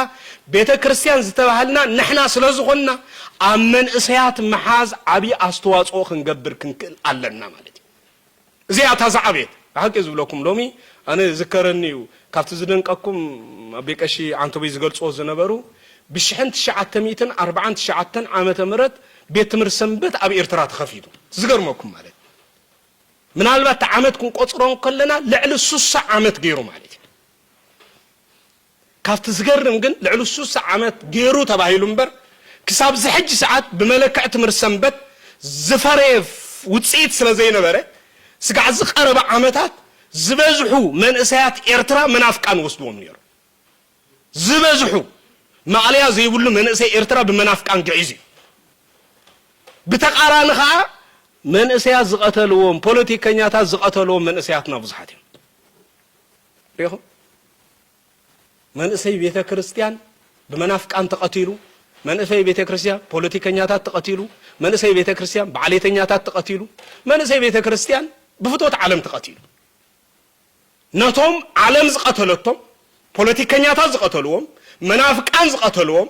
ንዓቶም አምድሓን ሕጅ ዋጋ ክንከፍላለን ነዚ ዋጋ ተዘይከፊልና ግን እዛ ቤተ ክርስቲያን እዚኣ እንዳርኣናያ እንታይ ክትኮነና ውላድ መኻን ክትኮነና ማለት እዩ እዝም እንት ከይከውን ንሰንበት ትምህርት ቤት ዓቡ ቦታ ተዋሂብዎ ብብዙሕ መልክዕ ኸዓ በሰንበት ትምህርት ቤት መንእሰያት ኣብ ምፍራይ ኣብያተ ክርስቲያናት ናይ ወፃኢ ብግቡእ ክሰርሓ ክኽእል ኣለዎ እዛ ኣብ ምስራሕ ከዓ ናይ ነፍሲ ወከፍና ሓላፍነት እንግደን ናይ ነፍሲ ወከፍና ሓላፍነት መቸስ ዘመን ተቀይር እምበር ኣነ ሓደ ግዜ ካብ ዝገርመኩም እንታይ ምዃኑ ትፈልጡ ጉስነት ማለት በተቃራኒ ንሰብ ካብቱ ዘሎ ጓሲኻ ኣምፂኻ ምእታው እዩ ሎሚ በተቃራኒ ብለኩም ኣለኹ ዝበዝሕ መንእሰይ ቤተ ክርስቲያን ዝመፅን ዓባ ቤተ ክርስቲያን ምፃ ተባሂሉ ይኮን ባዕሉ ዝመፅ እቲ ዝመፀ ቤተ ክርስቲያን ግን በመኽንያት ጉድለት ኣተሓሕዛና ምእንቲ ከይጠፍእ ክንጥንቀቐሉ ኣለና ምኽንያቱ ጽባሕ ንጎ ንምምላሱ ብዙሕ ዋጋ ከኽፍለና መፂ ከሎ ተዘይ ሒዝናዮ መስከደ ክንመልሶ ክንሽገር ኢና ስለዚ ነዚ ብዝግባእ ክንጥቀመሉ ክንሰርሓሉ ይግባአና ቤተ ክርስቲያን ኣብ ኩሉ ዘመናት ንመንእሰያት ንምስራሕ ብዙሕ ተቃሊሳ በተቃራኒ ግን ኤርትራ ቤተ ክርስቲያን ካብ ናይ ኢትዮጵያ ቤተ ክርስቲያን ዕድመ ትምህርት ሰንበት ዘለዎ እኳ ተኾነ ካባን ንላዕሊ ዝሰርሓቱሉ ግን ኢትዮጵያ ቤተ ክርስቲያን እዩ ኣብ ኢትዮጵያ ቤተ ክርስቲያን ተሪኢኹም ሰንበት ትምህርት ቤት ኣዝዩ ዓብይ እዩ ብዙሕ ለውጥታት ገይሩ እዩ ንቤተ ክርስቲያን ዝጣበቕ ሓይሊ እውን ኣፍሪ እዩ ኣባና ክትሪእዎ ከለኹም በተቃራኒ ስጋብ ዝሕጂ ሰዓት ኣብ መንጎ ትምህርት ሰንበትን ቤተ ክህነትን ክርክር ስጋብ ዝሕጂ ሰዓት እዚ ሽግር እዚ መፍትሒ ከይረኸበ ነንሕድና ክንማጎት ግዜና ነጥፎ ኣለና ማለት እዩ ሪኹም ኣለኹ ስለዚ እንታይ ይኽብል ደልየ መሰረታዊ ነገር ቤተ ክርስቲያን ደቃ ሓቂፋ ዝጎደሎም ነገር እግሮም እናሰዓበት እናመለአት ንመንእሰያታ ብዝግባእ ዓብ ባይታ ፈጢራ ንሳቶም ንዓለም ዝሰብኩ ንዝጠፍአ ሰብ ዝመልሱ ንቤተ ክርስቲያን ጠበቃ ዝኾኑ ክትገብሮም ክትክእል ኣሎ ታይም ዝብሉ ቦታትና ክምስሉ መቸስ ፍርሕሎ ሓደ ግዜ ዝመንእሰይ ተተኣኪባ ሓደገኛ እዩ መንእሰይ ከዓ ከምዚ ዝበሃል ነገር መቸስ ብዙሕ ነገር ይመጽእ ሽግር እንዲሁ ኢልካ ብዙሕ ነገር ብሰንኪ ፍርሒ እንታይ ዝኸው እንታይ ዝበሃል ነገር ኣሎ ግን እንታይ ዝበሃል ምስላ እዩ ዘሎ ቦታትና ክምስሉ እኳ ጭሕምን ጸሊእኽን ሰብኣይ ደሊኽን እንዲዮም ዝብልዎን እንደቂ ኣንስትዮ ኣነ ሰብኣይ ደሊእ ግን ጭሕሙ ዘይብሉ ኢላ ሰበይቲ ይብሉ ኣብኹም ይመጽእ ይመስለኒ ሕጂ ብኹም ዝመጸ ይመስለኒ ማለት እየ ስለዚ ካብቲ ዝገርመኩም ግን ቶም ዝበዝሑ ጭሕሙ ዘይብሎም ከዓ ናይ ምርዓውን እዮም ሕጂ ውሕዳት እዮም ቶም ዝምርዓው ማለት እየ ሕጂ እንታይ ኢና ክንብል ደሊና ኣጋጣሚ ኮይኑስ ካብ ጭሕሙ ክትወፅእ ኣይትኽእልንያ ማለት እየ ስለዚ እንታይ ፈተናን ጸሊእናን መንእሰያት ደሊናን ኣይከውኒ ማለት እየ ምክንያቱ እቲ ብመንእሰያት ክመጽእ ዝኽእል ፈተና ኣዝሒልና ንጥቕሚ ቤተ ክርስቲያን ከም ዝውዕል ምግባር ግን ግዴታ ኣለና ክርስትና ጉዕዞ ኩሉ ፈተና ዝተመለዩ ናይ ፈተና መንእሰያት ኣይንደልን ተበልና ካልእ ፈተና እውን ኣለና ስለዚ ፈተና መልክዑ ይቕይር እምበር ንቤተ ክርስቲያን ፈተና ካብ ምውቃዕ ዘዕርፈላ ግዜ ስለዘየለ ንሕና ፈተና ብፈተንኡ ረብሓ ዘሎ ፈተና ንኽንገብሮ ክንቃለስ ይግባአና ሕብረትና ሓቀኛ ሕብረት ክኸውን ዝኽእልካ መንእሰያት ዝጠርነፈ መንእሰያት ዝማእከለ ክኸውን እንተኽኢሉ እዩ ማለት እዩ ክኸውን እንተኽኢሉ እዩ ኣብዚ ሎሚ ግዜ ኮይኑ እምበር ካብ ሓዋርያት እኮ እቶም ዝበዝሑ ሓዋርያት መንእሰያት ደይኮኑን ነይሮም መንእሰያት ደይኮኑን ነይሮም ስለዚ ቤተ ክርስቲያን እኮ ንዓለም ከማን ዘእመነት ብመንእሰያት ገይራ ስለዚ መንእሰያት ኣብ ቤተ ክርስቲያን ዘሎም ግዜ ቀሊል ኣይኮነን እሞ ነቦታቶም ዝድግፉ ንቤተ ክርስቲያን ዝጣበቁ ኣብዚ ምዕቡል ዓለም እዚ ከዓ ንምዕቡል ዓለም ኣተሓሳስባ ተረዲኦም ነዛ ብምዕባለ ንቤተ ክርስቲያን ትዋጋእ ዘላ ዓለም ዘድክሙ መንእሰያት ከነፍሪ ንኹሉ በብደረጅኦም በብዝበፅሕዎ ደረጃ ንረብሓ ቤተ ክርስቲያን ከም ዝውዕሉ ንኽንገብር ክንቃለስ ይግባአና ነዚ ንኽንገብር መንፈስ ቅዱስ ይደግፈና ነዚ ንኽንገብር መንፈስ ቅዱስ ይደግፈና ነቲ ብመንፈስ ቅዱስ ዝረኸብኩም ሕብረት ብማእሰር ሰላም ጠሚርኩም ክትሕልዎ ተጋደሉ ዝብል ኣርእስተ ትምህርቲ ብጠቕልሉ ኣብ ጉዳይ ሕብረት መሰረት ዝገበረ እዩ ሕብረት ንምስራት ተጋድሎ ስለ ዘድሊ ተጋድሎና ከዓ ኣብ ማእሰር ሰላም ኣብ ማእሰር ህልኽ መሰረት ዝገበረ ዘይኮነ ኣብ ማእሰር ሰላም መሰረት ዝገበረ ተጋድሎ ብምግዳል ንቤተ ክርስቲያን ሕብረታን ሓድነታን ናይ ዓለም ምስክር ከም እትኸውን ክንገብር ኣለና ነዚ ክንገብር ክንቃለስ ይግባአና ከም መጠቃለሊ ምናልባት ንሕና ምስክርና ሕብረትና እዩ حادنتنا فقرنا نسخاتكم دق مزامرتي مخانكم بسبكتكم كلليكم ما يبلن أب حدكم بمملككم كلليكم ما يبلن بفقركم كلليكم من تباهلنا ناي حبرتنا مللي ملكتو فقري يكون زلو سلامي يكون زلو كمزي حدا غزي انتاي تغير يبحال سي اب مچس بيت كريستيان بقل من اسيات تبعيسو غار مستباسو مچس عرقوم تباهيلو حدا بيمصو عرق خعرقو دحال عرقي نعته تباهلو انو عرق مسابيو مو نبونا ننገሮም መጽየም ይعرقوم ተባሂሉ ንሶም መስመጹ ጋጣም ኮይኑ እትሙግት ቀጽሎም ሙግት መስቀጸሎም ወዳታ ማቴዎስ ምዕራፍ 24 እንታይ ትብል ጥቅስ ያዘላ ፍቅሩ ብዙሓት እንታይ ክትኮን ያትብል ከዝሕተልያ ሕጂ ተጠንቀቁ ከዝሕተልያ በሉ እምበር ከጠፊ አይልኩም አይተቀይሩዎ ዝበዝሕ ሰብ ነታ ፍቅሩ ብዙሓት ከዝሕተልያ ትብል ከጠፊ አይሉ ስለዚ ትርጉማ ባእስ ሰባት ክርእ እንከሎ ክኸውን ዘለዎ ይመስሎ ድሕሪ እሞም ወይ ድሕሪ መወዳእታ እንታይ የሚሎም ክርክሮም ሪእሞም መወዳእታ አይ ብነብሱን እኮ መጽሐፍ ይልዎ እዩ ፍቅሩ ብዙሓት ክጠፊ አይልዋ እንዲሁ ምግዳፎም ይሐይሽ ኢሎም ይባል ሪእኹም ሕጂ እንታይ ክብል ደሊ ኣነ ኣምፅዮ መሰረታዊ ነገር ኣብ ቤተ ክርስቲያን ቅልስ እዩ ንሰባእሰ ክትዓርክ ብቅልስ ኢኻ ትነብር ንዝደኸመ ከተበርትዕ ቅልስ ኢኻ ትነብር ህይወት ቤተ ክርስቲያን بقلس بتجادሎ ተነብሮ ህይወት ስለዝኾነ እዩ ቅዱስ ጳውሎስ በማዕሰር ሰላም ተጋድሎ ክብል ነጊርና ተጋድሎ እዩ ሰላም ንኽትረኽባ بتجادሎ ኢኻ ትነብር እዚ ተጋድሎ እዚ ግን ውጽኢታዊ ተጋድሎ እዩ ስለዚ ንሕና ንቤተ ክርስቲያን ሓደ ንኽንገብር ኣብ ንፍጽሞ ተጋድሎ ዘጋጥመና መሳናኽላት ኩሉ ብምጽዋር كنبر كم زقبعنا نرأسنا خنا من علمنا وصيتو خان عالم كنصلوا عينا نبيت كريستيان طرح يمسلكم عالم ملو كوز صبن بيت كريستيان هكذا زبلكم ابز زمن زو خوين نبر اب طنت زمن እኮ ካብ ዓለም ሰባብ ዝተሳአነ ጊዜ ሰብ ዝርከብ ዝነበረ ቤተ ክርስቲያን እዩ ሰብ ተሳኢኑ ነገስታት ሰብ ሲኢና ካብ ዓለም ሰብ ሲኢና ሰብ ዘሎ አበይ ኢሎም መሰናደዩ ሰብ ዘሎ ቤተ ክርስቲያን ኢሎም ቤተ ክርስቲያን ይመጽ ነይሩ ሰብ ደልዮም ይኹም لومخ انتي دلي سبنا بيتك شانز مص اغرغر دلي دي سمص انتي دلي نا بيتك شانز مص اب عد انجليز اغاطامي قدس ماريام زبالنا ايثيوبيا بيتك شان الله اغاطامي افت بيتك ክርስቲያን ባእስ ኮይኑ ለሐርብ አስም ስኮነ ነንሕድሕዶም አክልተ ግሩፕ ተመቂሎም ገሊኦም ሲኖዶሲና ዝብሉ ገሊኦም ከዓ ከምዚ ቲ ሕብረት ናይቲ ቤተ ክርስቲያን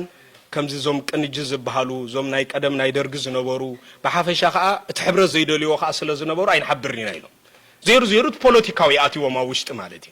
بزح غزي بوليتيكا ندحر كاتو زميري سب ابا تحساسو زفلالي اب هيوتنا كله بوليتيكا بوتا تزيهبنايو كل ساب حدينا غرمكم مالتي سلازي حدا انخونلو اتزبلص كل غزي خنمرص الله باس خوينو باسم سكونه دحرام موداتا اغرغر ኮይኑ ተሃራሮ ምስደልዩ ፖሊስ ጻዊዖም ፖሊስ መጽዩ ጋጣም ናፍቲ ቤተ ክርስቲያን ቶም ፖሊስ መጽዮም አትዮም ነት አገርገር ከህዱ ክሳዕ ምንጣሊ ኮይኑ ማለት እዩ ቶም ካህን አጋጣሚ መስቀል ሒዞም ፈላሲዮም ነይሮም ከጠምቁ ሆለው እታ ሓንቲ ምስኦም ግሩፕ ስለ ዘይነበረት መጽያ አባ እስኻ መስቀለይ ንቤተ ክርስቲያን ዝሃብኩ ይትሕዘኒ ኸምጻዩ ኢላ እናጠምቁ ካብ ኢዶም ከይተረፈ አመንጤላቶም መስቀል ዘሕዝነኩም ማለት እዩ ክሳዕ ክንድስ ፍጻሜ ኣብ ቤተ ክርስቲያን ዘእተኻዮ ንብረት እንተ ተባይስካ ናቱ ኢልካ ክትጸባጸብ ከይተረፈ ኢኻ ጅምር ንግዚአብሔር ከም ዝሃብካ ይትርስዕ ማለት እዩ ተረዲኩም ለካ ሓደ ግዜ ወንት ጥርጥር ወረግ ኣብ ቤተ ክርስቲያን ዘሎ ንብረት ሓደ ግዜ እቶም ዝሃብዎ ሰባት ብዝፈለጡ ኸነገልግል የብልና ክንቀያይሮለና ማለት እዩ አይፍለጥኒ ተዚ ሓዋዊስና ይሽግር ይጽባሕ ንጎ ሽግር ተተፈጢሩ ዚ ኣናተ ኣኽለካ ኸሊ መጽ ስለዚህ ጋጣሚ ባእስ ኮይኑ ባእስ ምስኮነ ቶም ፖሊስ መጽዮም አትዮም ናፍቲ ቤተ ክርስቲያን ናፍቲ መቅደስ ቀሪቦም دحر አጋጣሚ ሓደ መጽይኹም ዝዝበልኩኹም ነቶም ፖሊስ መጽዩ የቴክሲያን ይዚ ነምልኾሉ ቦታ ይጫማኹም አውጽኢሉ ነቶም ፖሊስ ማለት እዩ دحر ፖሊስ ገሪሞ ጣም ገሪሞ ሃመጠን ላዕሊ ዝብለኩም አዚ ደንጽይዎ መጀመሪያ ስቂሉ ሪእዎ دحر ገሪሞ እንዳታ ረሐቀለይ ካብዛ አነ ገሪዮ ዘለኹ ጫማ ነላዕሊ ካለ ጫማ ኣብ ልብኻ ተሸኪምካ አነ ንዓኻ ዓርቀካይ ለቤተ ክርስቲያን መጽይስ ንስኻ ሕግ ኽባርክ ትገብረኒ ኢሎ ሕግ ጥሒስካ ኢኻ እኮ ሕግ ከተኽብር ኢለና ባኻ መጽዩ ሪኦ እቶም ዘይኣምኑ ዝመዝኑና زودق أسنه مقبار انت حيزنا كابز غفو ودكات يلا سلازي نابز درجازي زبط صح ودكات دما نوزح السبات كاب بيت كريستيان نمطفع مخنيات يزخون سلازي كابز عينت نجر نرأسنا من انتخن عقب كنت قالنا إذا زلنا عالم بسنكي ودكات كريستيانات زت أفقت عالمي بسنك مفل لاي بيت كريستيان امنت عالبون ناخونت تمتزل عالمي سلازي نزع عالم زي خمين نتكما ناب امنت كم غيرنا نملسا ناب እግዚአብሔር كم غيرنا نقربا نحنا كمين تخوينا هنا عالم ناب እግዚአብሔር كتقرب تخل إلنا عبا حساب نحسب إذا تحسبنا طرحنا خنعوت نخل أسرچا تكفل زمن زنبره لو متفلطوا ياخم بقصر حزبا مبل كاليتي دحر تشاينا زلا هند እንኳን ባላን ተዳተ መልክትኩማ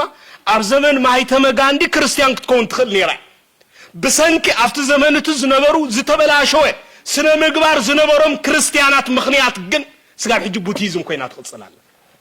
ረኹም ነዚ እኮ ማይተመ ጋንዲ ክዛረብ ከሎ ንክርስቶስ አፍቂሮ ንክርስቲያናት ግን ጸሊኡ እዮም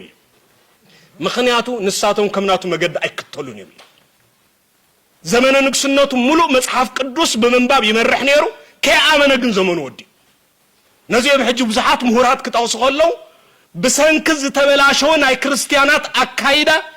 اذا حج بهزب قصرا زل على درجه حيزا تركب زلا هندي كريستيان كام مخان عنقي صوايو يهم نبزحات متفق مخنيات كوينا نخلينا كون نخلينا سلازينا كمزا عين الدرجه ما انت خين خيد عالم بانا مخنيات تطفي بانا مخنيات تدحن بانا مخنيات زدحن له بانا مخنيات زطفوا له